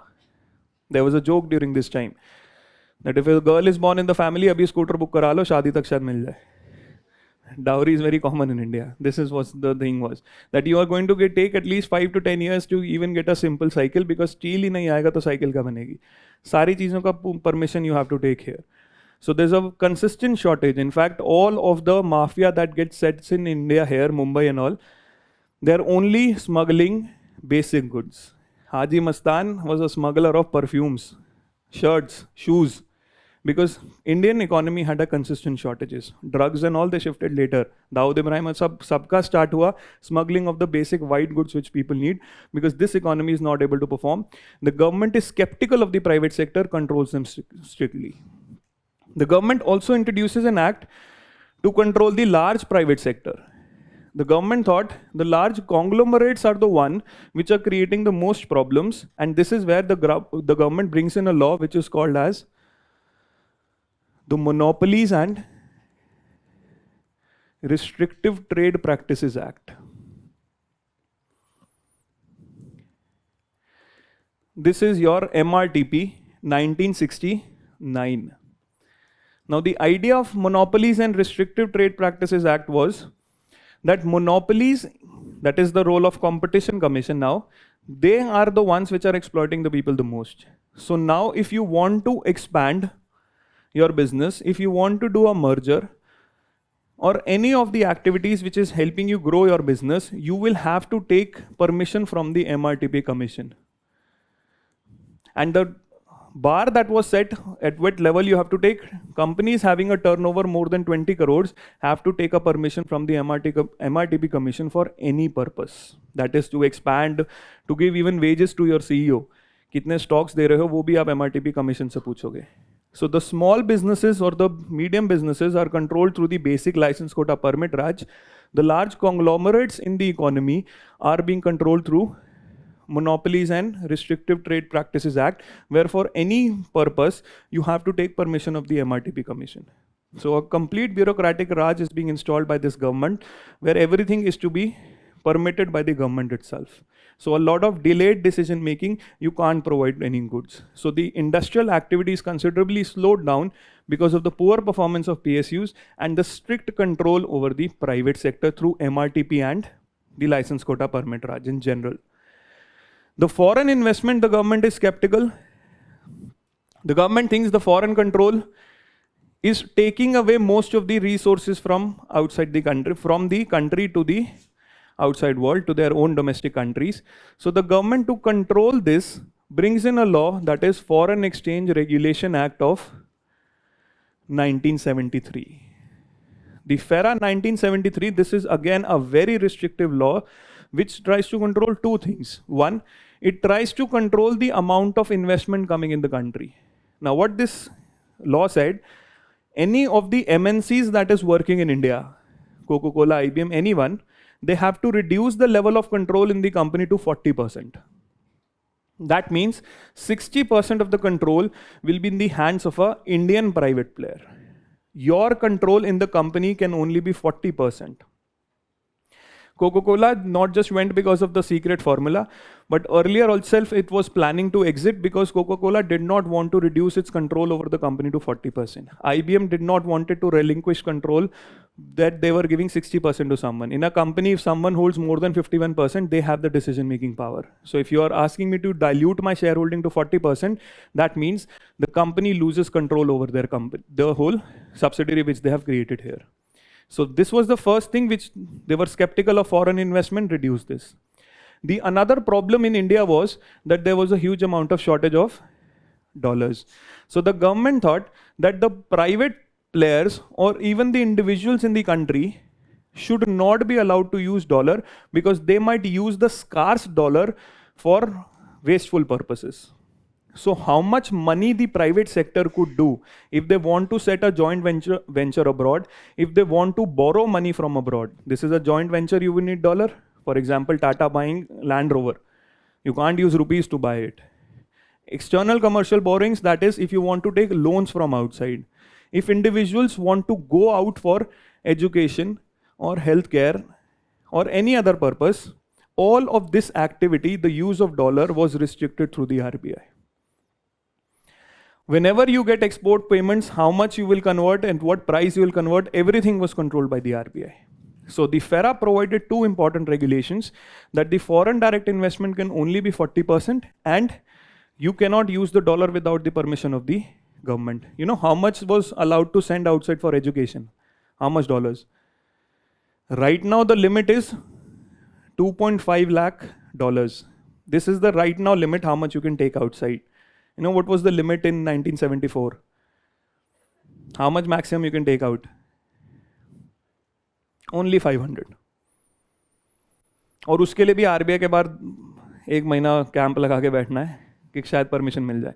And a lot of people who wanted to set business outside or wanted to go outside for study never got the money.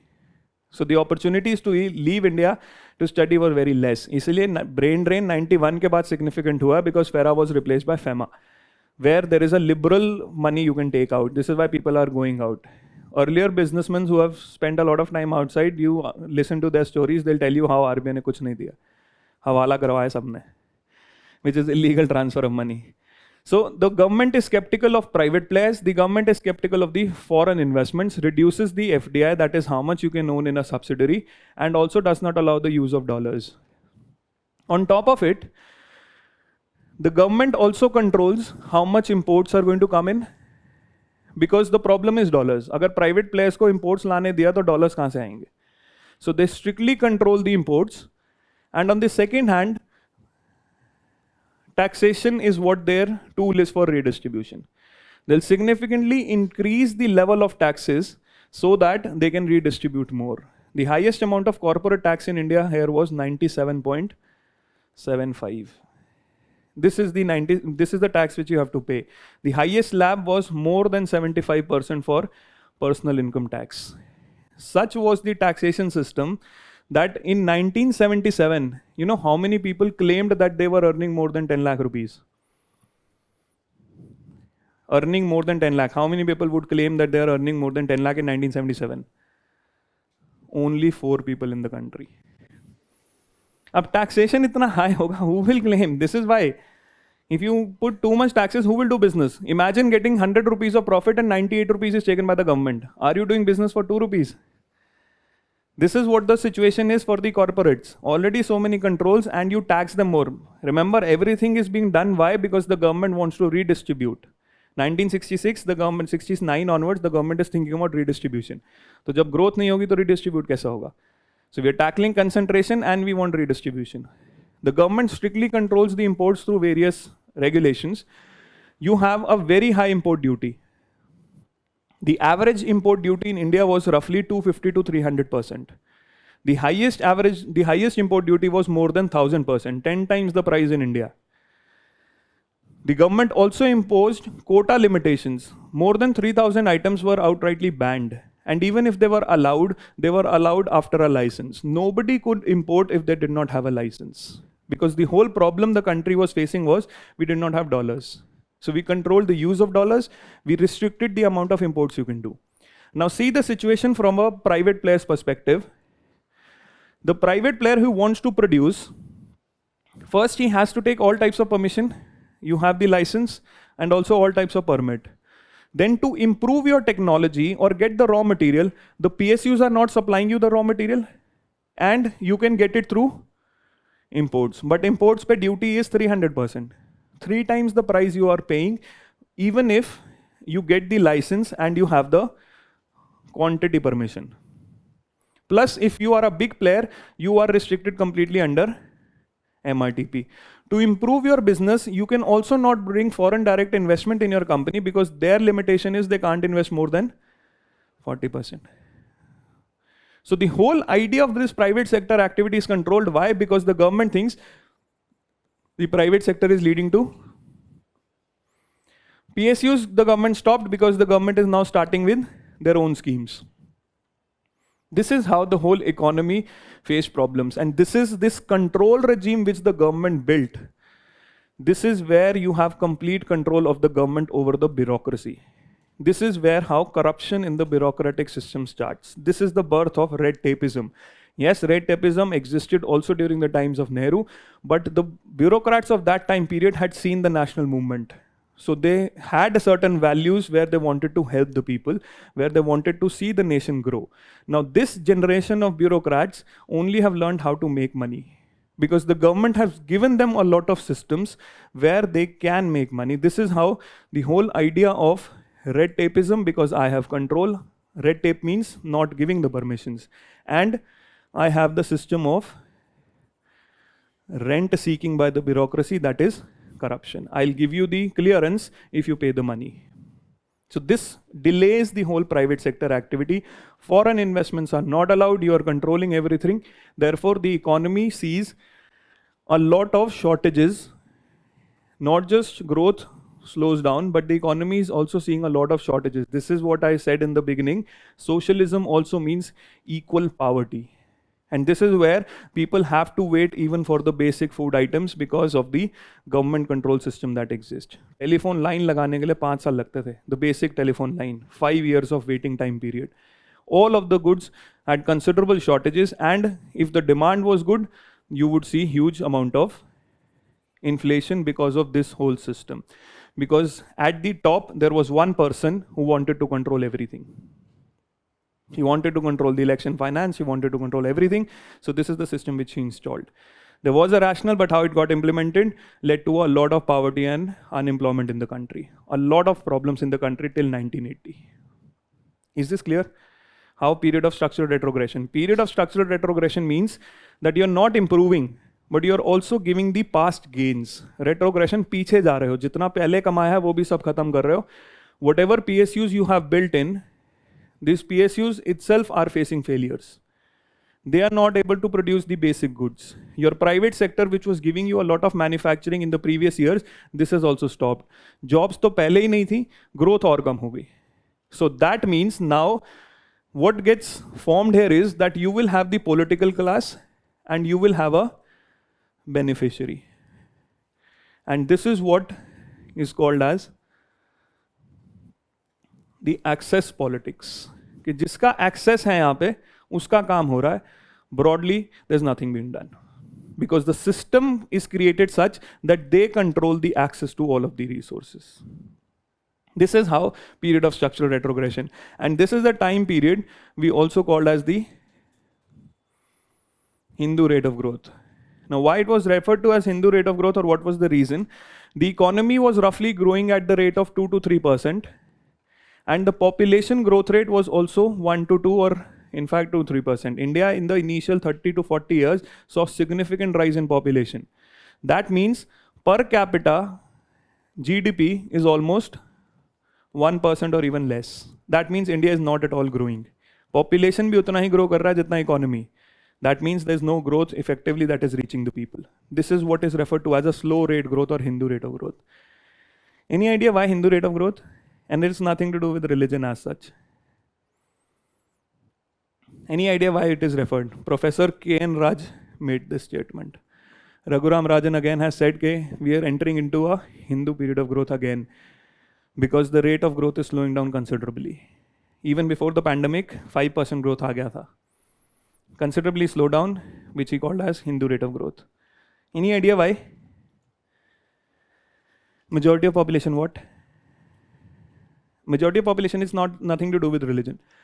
The idea what he said was that in India, the society has a lot of rigidities. For example, caste, religion, gender, there are a lot of rigidities which are not allowing your social development. These rigidities are now reflected in the economy also. The economy is facing severe rigidities in the terms of PSU-led development strictly controlling the private sector. And the problem with these two things is, all of these rigidities, the people don't question the government. The people think all of these problems are happening because this is their, यही हमारे नसीब में है. This is what explains caste. There are two reasons which explain caste. One is fate and the other is what you have done in your previous birth. So people believe this fate and the previous birth is what has brought them the slow growth rate also. This is how he tries to explain Hindu rate of growth, that you don't question the people in power, you blame yourselves that you have not done good deeds right now, this is why you are poor. You have done something in the past where you are poor. Just like society is divided on gender, caste, religion, the people blame themselves. Similarly, for economic rigidities also they blame themselves. ये हमारे ही कर्म सही नहीं थे इसलिए poor हो गए.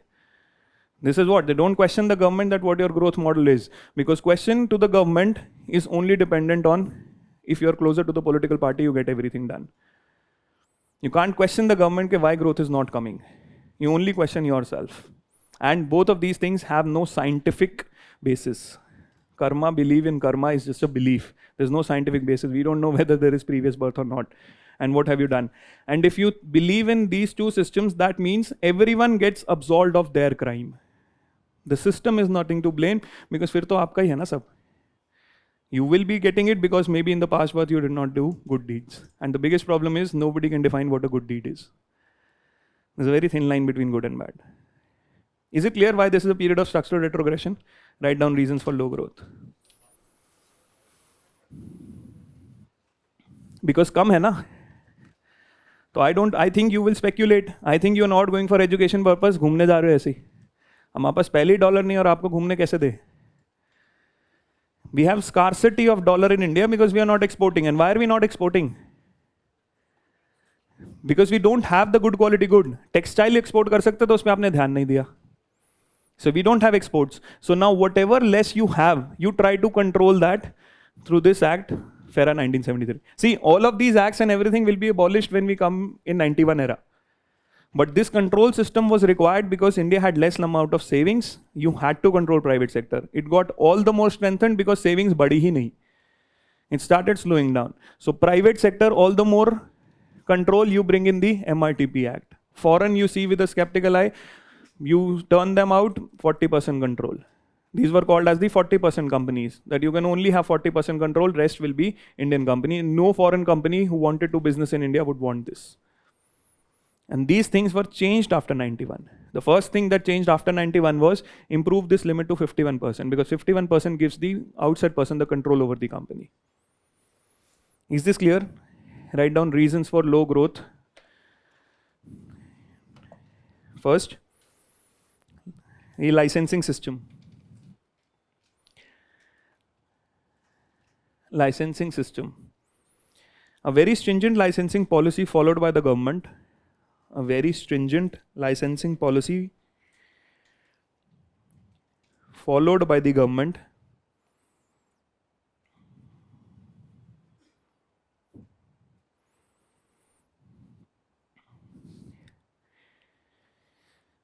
delayed decision making,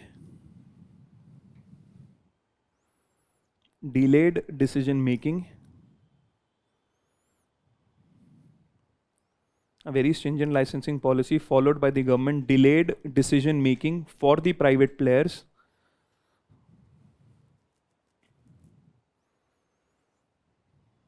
thereby discouraging investment.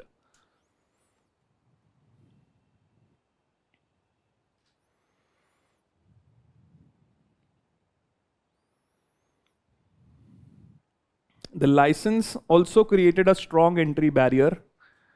The license also created a strong entry barrier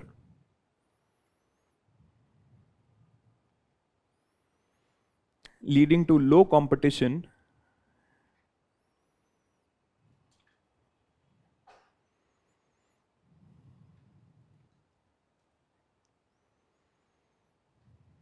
thereby creating poor quality, high cost goods.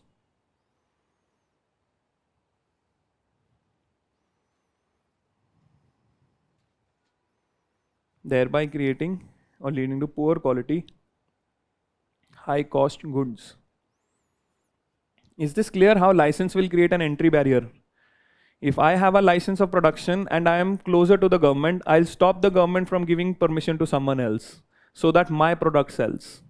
And if there's no competition to my product, I can improve the cost, increase the cost without increasing the quality. So the production structure is also poor because you don't have a choice. Why there's no choice? Because the licensing system is so stringent, not everybody is getting the license to produce. One sector has a monopoly of PSU, तो जो PSU से steel आ रहा है, जो भी आ रहा है वही लेना पड़ेगा. Nobody can produce, it's only the public sector. And even the private sector is inhibiting competition by getting closer to the government and disallowing new licenses. Is this clear how no license will create problem for competition? And if there's no competition, there's only one car which will sell in the Indian market, and whatever the price you will have to pay, because there's no choice. Import allowed nahi hai. एक ही license है, the nobody else is producing. Is it clear? Second, poor performance of the public sector. Poor performance of the public sector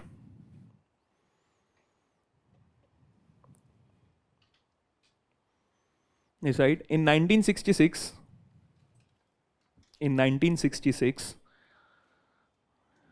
all PSUs earned a profit at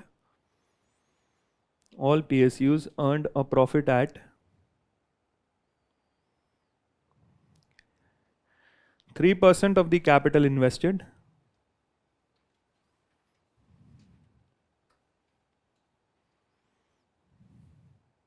and in 1978 they earned a loss of 2.6% of the capital invested.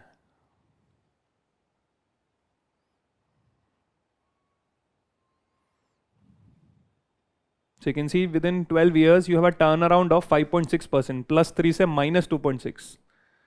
And the reasons for this we have already discussed. Third, rigid trade policies. Rigid trade policies and restriction on foreign investments.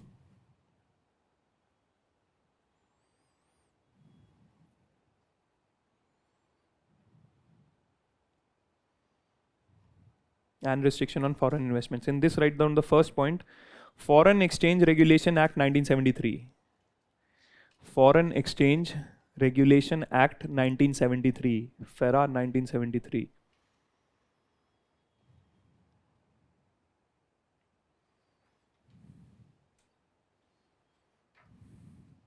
In FERA, write down the first point.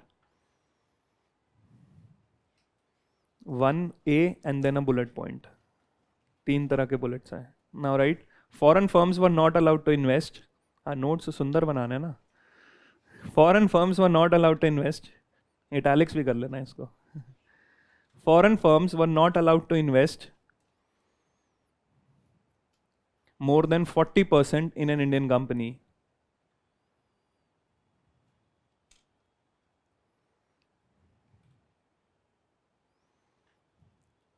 And see, the problem of this act was not that अब से जो investment आएंगे वो 40 होंगे, पिछली companies को भी अपनी holdings dilute करनी है. So if IBM has a joint venture here and is holding 75%, IBM has to bring down from 75 to 40%. So the previous foreign companies also have to dilute their shareholdings in their companies to 40%. That means losing the operational control. Everyone had to do this. Whatever foreign companies operated in India, maximum they could operate at 40%. 60% had to be an Indian partner. Second, no permission for external commercial borrowing. No permission for external commercial borrowing.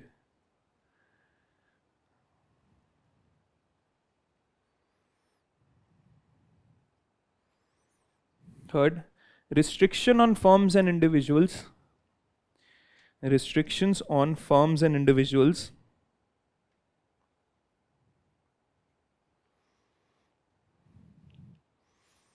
to transfer foreign exchange abroad. To transfer foreign exchange abroad.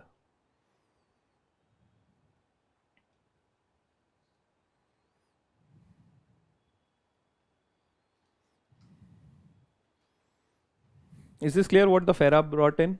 There are a lot of other features, but the line is this only. Now, second point under trade, restriction of imports. Restriction on imports.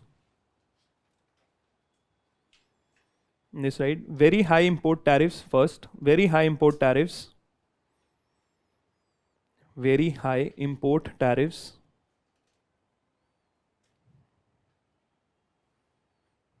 The average import duty was 250%. Very high import tariffs. The average import duty was 250%. and highest import duty was more than 1000%. Average import duty was 250% and the highest was more than 1000%. Second, quantitative restrictions on imports. Quantitative restrictions on imports.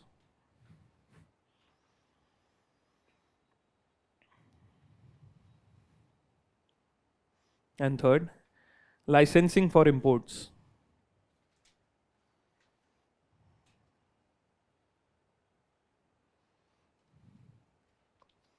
Is it clear how trade policies were restricted? Imports controlled and FERA. Now write the fourth point. Irrational taxation policy. Irrational taxation policy.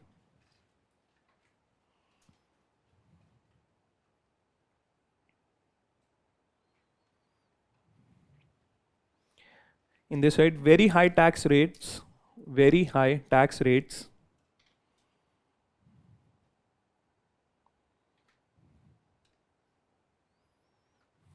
that discouraged economic activity.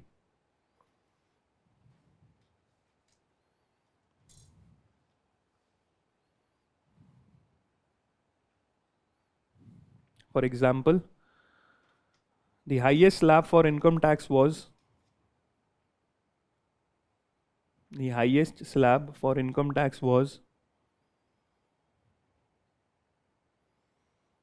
97% and corporate tax was 84%.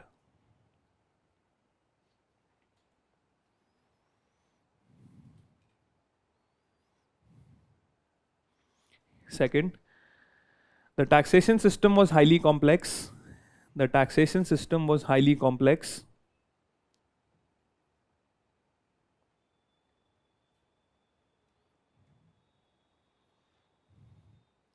With a number of tax slabs,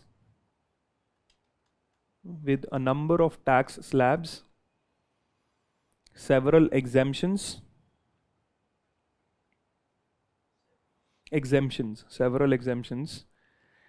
and a high number of indirect taxes.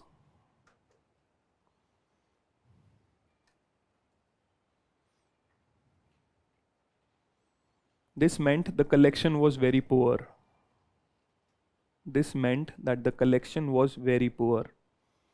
Number of slabs, several exemptions, and a high number of indirect taxes.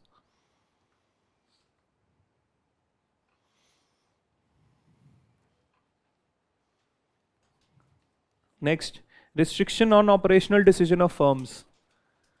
Restriction on operational decisions of firms.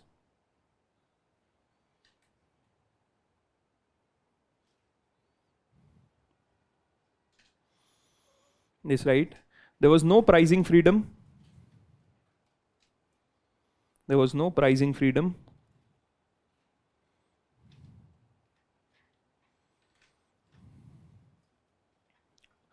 Freedom on choice of production technology.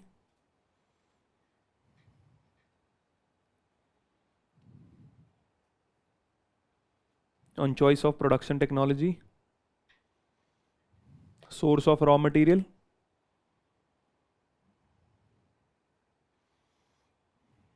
Transportation, etc. were missing.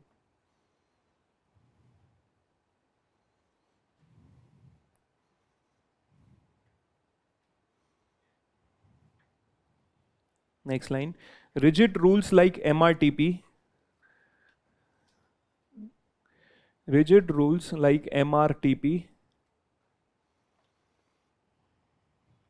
This is the full form. Monopolies and Restrictive Trade Practices Act. Monopolies and Restrictive Trade Practices Act.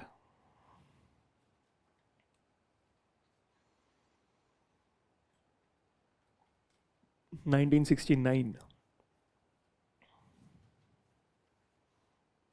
Discouraged investments by big firms.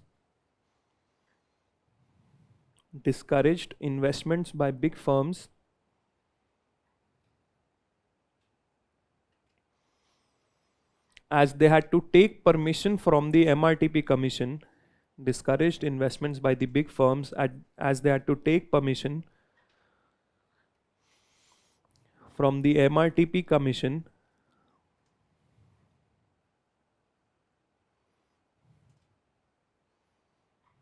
for any business decision. For any business decision. In the next line, right? This system of rigid rules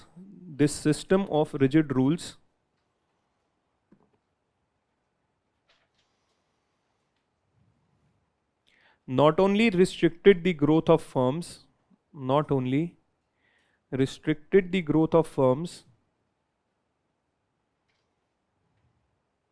not only restricted the growth of firms,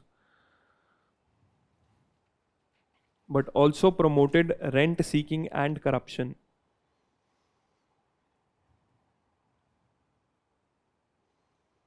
But also promoted rent seeking and corruption.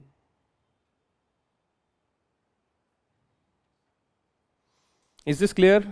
Why retrogression? Why Hindu rate of growth? Now 1980-85 is your sixth 5-year plan.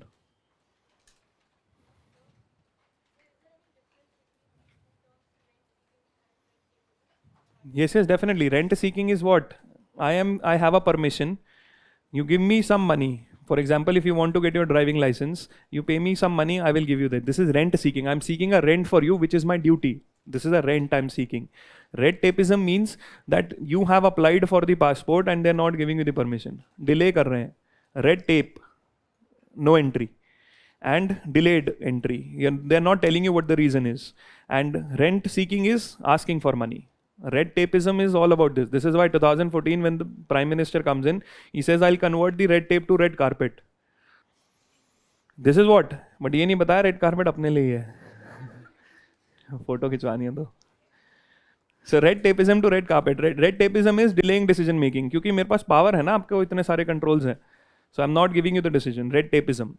Bureaucracy takes a lot of time for file movement. You are not getting the permissions. Rent seeking is when the same permission will be granted if you give me money. This is rent seeking. Now, sixth 5-year plan, 1980 to 85. Now, it focuses on three things.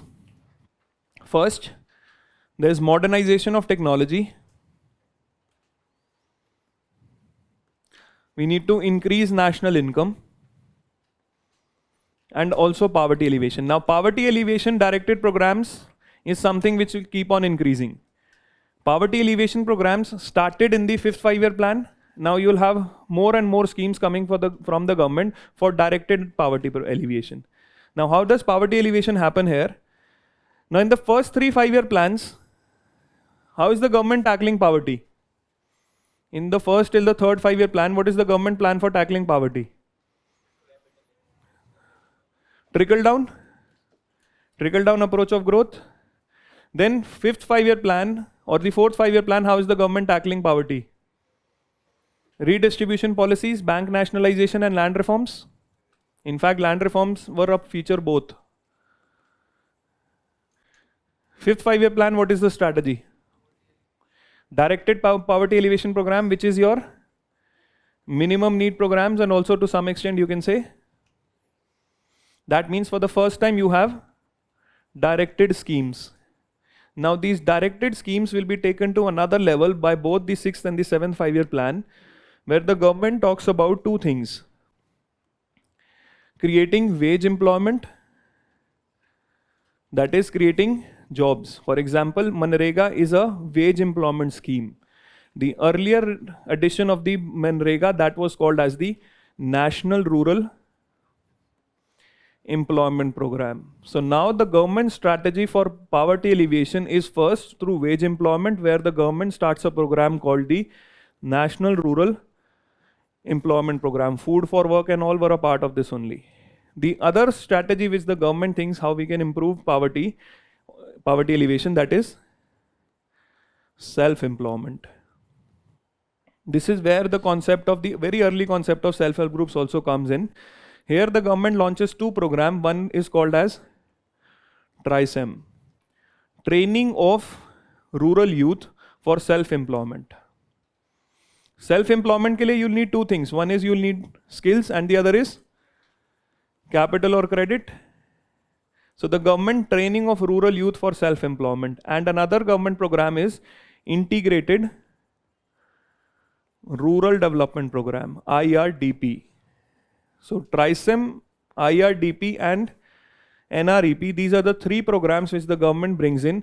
The strategy changes, where the strategy first was growth, then the strategy was redistribution, and the third strategy was, this is called as the basic needs approach. That the government is going to provide you basic needs, then the approach shifts to wage employment and self-employment. Wage employment, the government is going to create jobs like the Manrega or the NREP. Self-employment, the government is going to provide you skills and credit. TRISEM, training of rural youth for self-employment and integrated rural development program. यही program आगे बनेगा NRHM, NULM and RULM, National Urban Livelihood Mission and the Rural Mission, where self-help groups are used. This is the initial beginning of wage employment and self-employment. These programs will be further improved with a period of time. The first time they started under 6th 5-year plan. 5th 5-year plan providing only the basics. 6th 5-year plan talks about wage employment and self-employment. This is for the first time the government schemes for directly alleviating poverty are expanded. For the first time under 5th, expanded under 6th. Is it clear how exactly this poverty alleviation schemes? Because right now the poverty alleviation schemes are focusing here only. इस scheme का नया version is MNREGA. इस scheme का नया version is the प्रधानमंत्री, the skill वाला योजना, the national skill mission. And the second one integrated, this is urban livelihood mission and rural livelihood mission. The NULM and NRLM, this is how it is happening. We'll discuss in detail NRLM and NULM self-help group से कैसे करता है. But beginning is here, 6th 5-year plan. Is it clear? For the other two things, that is modernization of technology and increase in national income. बहुत ज़्यादा poverty हटा दी ना. सब अमीर हो गए. Now for modernization of technology and increasing national income, the 6th 5-year plan says Mahalanobis strategy in India has been a success. And what was the Mahalanobis strategy? That we want to invest in capital and basic goods. What they're saying is Mahalanobis strategy is a success. We have created enough PSUs both in capital and basic goods. But the problem now is that the capacity is created, that is PSU development is there, but how to utilize this capacity? Problem is not that we don't have plants for production of steel. The problem is we are not able to utilize that production. We have production capacity, but our utilization is roughly 50 to 60%. We are not able to utilize the capacity. So for this, the 6th 5-year plan says, for improving the utilization capacity, the government has to shift its focus on infrastructure. So for the first time, the government focus shifts from heavy engineering to infrastructure development. 1980 to 90, these are called as the two infrastructure plans. This is only going to start with 6th 5-year plan, but most of the investment in infrastructure is going to happen in the 7th 5-year plan. So it starts here, but expansion happens in 7th. Just like poverty alleviation starts in 5th, but expansion happens in 6th. Similarly, infrastructure starts in 6th, but expansion happens in 7th. This is why most sources mention 7th 5-year plan as the infrastructure plan. Because 6th 5-year plan set the tone that Mahalanobis has created a lot of PSUs. Problem is ko use kaise kare? We need more infrastructure. So a lot of infrastructure development starts happening. This is why 7th 5-year plan that came in from, first write down the 6th, ye tab tak chalega. 6th 5-year plan, 80 to 85.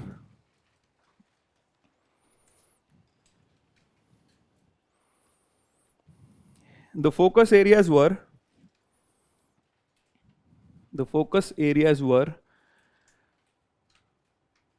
first, increase in national income.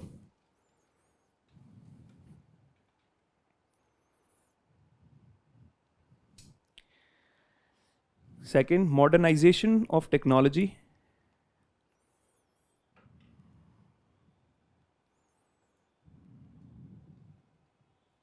And third, poverty alleviation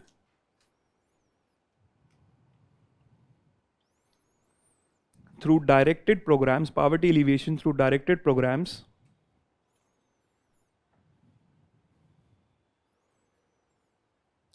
focusing on employment generation, directed programs focusing on employment generation,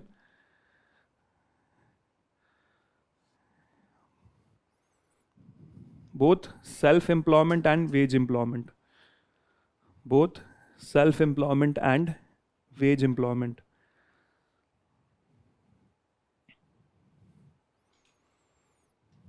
In bracket write down, 3 programs were introduced. 3 programs were introduced.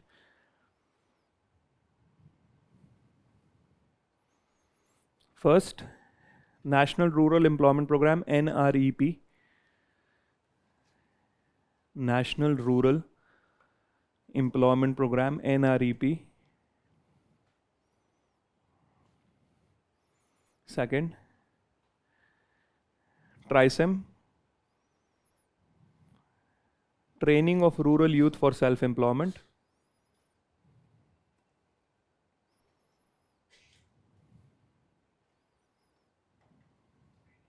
Of rural youth for self-employment. Training of rural youth for self-employment. And third, Integrated Rural Development Program. Integrated Rural Development Program, IRDP.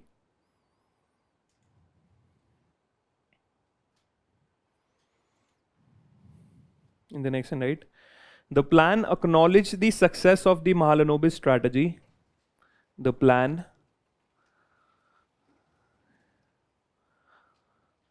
acknowledged the success of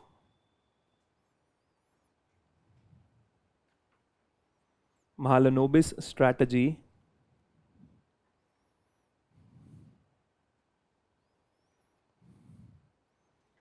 but the problem now was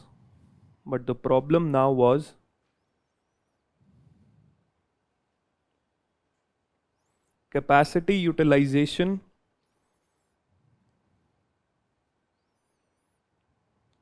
of the industry. Capacity utilization of the industry. Therefore, the government started focusing on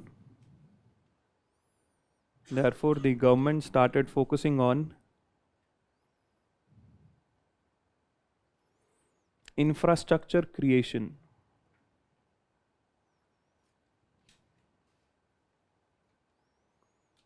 Target growth rate was 5.2.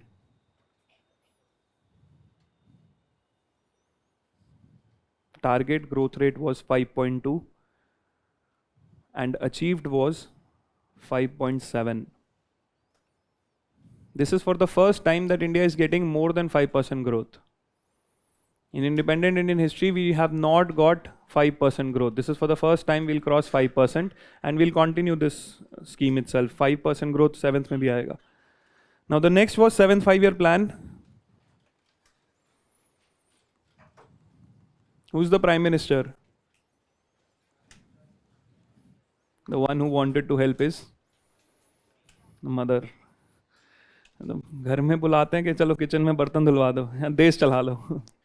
Getting the Prime Minister post and with the largest majority which India has seen, the highest number of seats. But such was the politics. 3 focus. First, this is called as the infrastructure plan because government spends a lot of money. Most of the resources are spent on infrastructure. In fact, such was his understanding of politics. Rajiv Gandhi, when attends the first planning commission meeting, he says, I want to meet Mahalanobis, bring him here. He doesn't know he has died long ago. This was his understanding.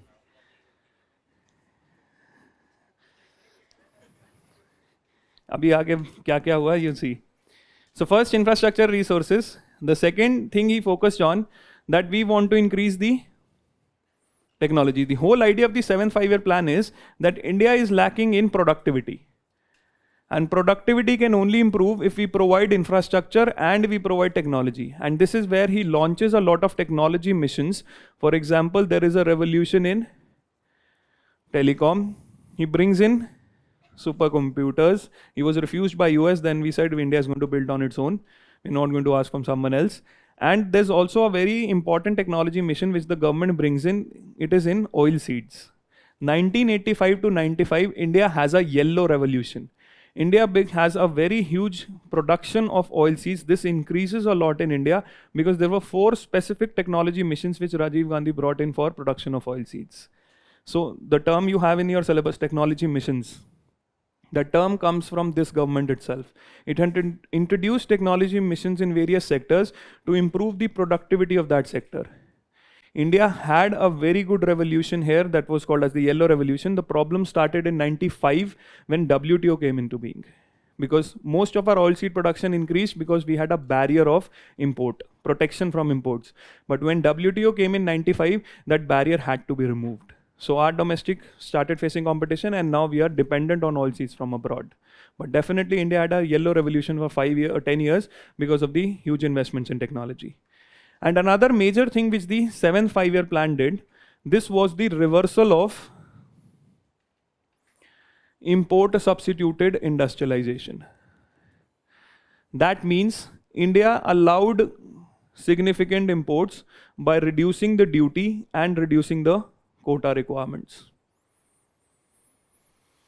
That is why 91, when we say we had liberalization, privatization and globalization, the globalization had already started in 1985 because of reversal of import substituted industrialization. Because the idea of the government was again that India faces a problem of productivity. Why? Because private sector, you are not allowing them to take the imports from outside. They are dependent on PSUs for whatever technology PSUs built. Now their technology is taking time, is coming costly because there's no competition.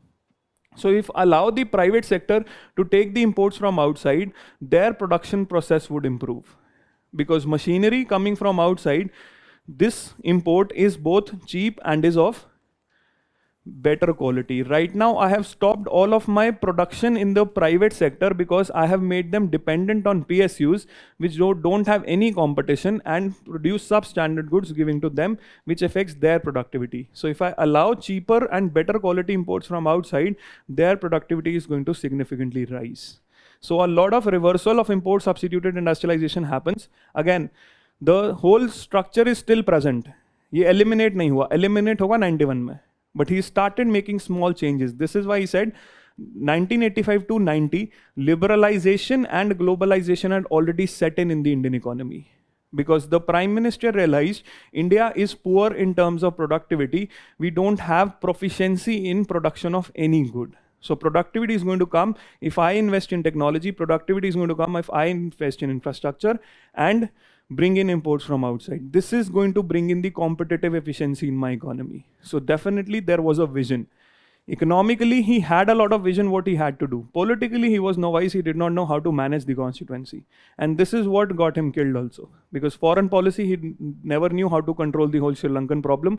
And this is where a very young president, prime minister, age of 40 only, he dies. Within a very quick span of time, Gandhi family loses 2 prime ministers. Indira Gandhi, first due to the Punjab issue and the Sri Lankan issue. The Prime Minister had a lot of economic vision on how the Indian had to grow, and this is happening after a long period of time. The last economic vision came from Jawaharlal Nehru. The next economic vision is coming from this young Prime Minister, but he doesn't know how to do politics. This gets him killed. This is where India in next 15 years doesn't get any significant growth, or growth comes in from private sector but has certain problems. Therefore, this time period, the target growth rate that was set was 5%, and India for the first time achieved 6%. This decade on an average saw more than 5.8 to 6% of growth, and this is why 1970 or 1980 to 90, this period is called as the period of recovery. Significant improvement seen in the Indian economy because India invested a huge amount of resources and infrastructure and technology towards the end. Agriculture problem is also solved. Green revolution, white revolution also happens, yellow revolution happens. So agriculture incomes are increasing, industry is getting the benefits. This is how 7th 5-year plan moved in.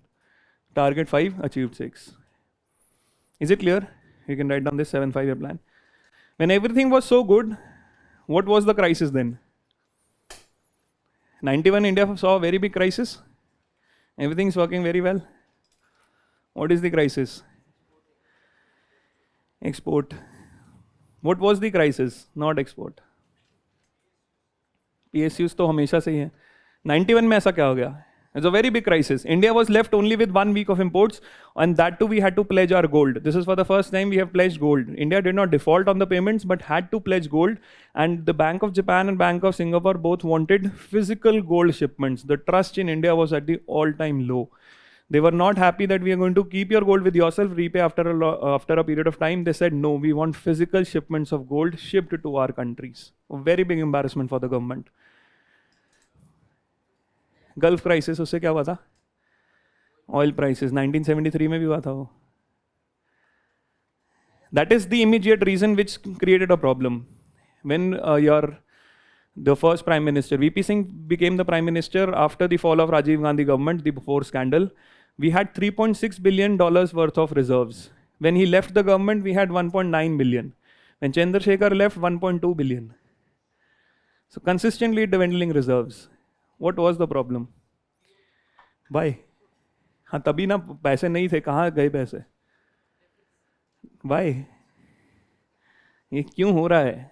And in fact, political instability during this time, because when Rajiv Gandhi first, see, Rajiv Gandhi death is 91. Congress won the election. Congress not won the majority, but had a minority government. A person who was on the verge of retirement, he was already in his retirement home, was brought to lead the nation. PV Narasimha Rao. PV Narasimha Rao, in fact, has a spat with this Rajiv Gandhi also. Rajiv Gandhi taunted him that you are the older generation, जाओ आप paper पे काम करो, computer चलाना कहाँ आएगा आपको? And he was a man of very high ego. PV Narasimha Rao, he went to the US, or his daughter was living in US. He learned a lot of computer languages, came back again. He was the favorite chief minister of Indira Gandhi at one point of time, and he had left politics now because the youth is here.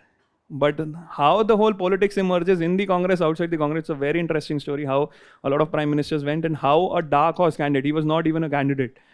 But the other two candidates were not worthy enough because it would be difficult to control them. The other two candidates were Arjun Singh and Sharad Pawar. Sharad Pawar is still a candidate. Not getting anything. But here also I'll tell you how PV Narasimha Rao came to power. And he's the one who brought the reforms. He's the one who brought the finance minister also. But now we don't hear about PV Narasimha Rao. Why? Because the Congress party thought that he's taking away the legacy of Rajiv Gandhi. A very strong Prime Minister, PV Narasimha Rao, changes the whole economic profile of India, but is still not remembered today because the Congress party thought that he's taking away the legacy of the Nehru-Gandhi family. His last remains when he died were not even allowed in the Congress office. The Congress office did not open the gates. It was a very tragedy what happened to him later. In fact, there are a lot of accounts which write that when his body was burnt, it was not even burned completely, it was eaten by dogs. This is your Prime Minister for 5 years who's brought the most important reforms in history, the 91 reforms in India. We'll talk about that story next class, but write about 7th 5-year plan. Very interesting political developments happened here. 7th 5-year plan, 85 to 90.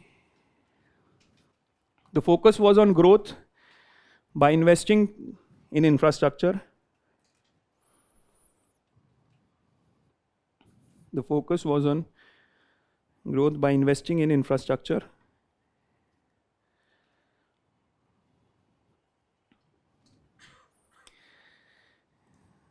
The government wanted to improve productivity. The next line, the government wanted to improve productivity.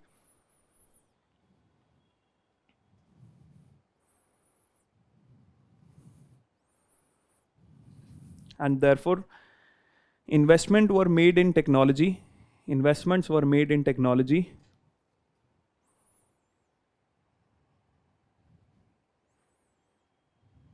In bracket, write down telecom, supercomputers, oil seeds, etc. and there was a reversal of the import substituted industrialization. There was a reversal of the import substituted industrialization policy. Import substituted industrialization policy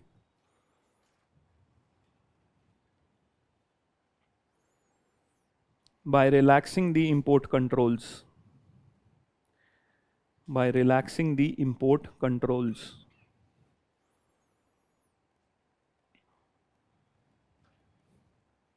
Next line, write down. The target growth rate was 5%.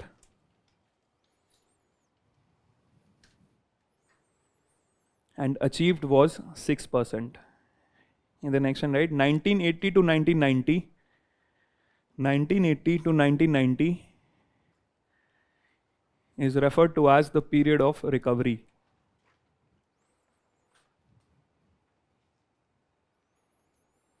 Now, what are the reasons for recovery here, and what is the 91 story? We'll start with the liberalization, privatization, globalization next class. The content of the reforms, the analysis of the reforms, we'll discuss in the next class, along with the political story. Thank you.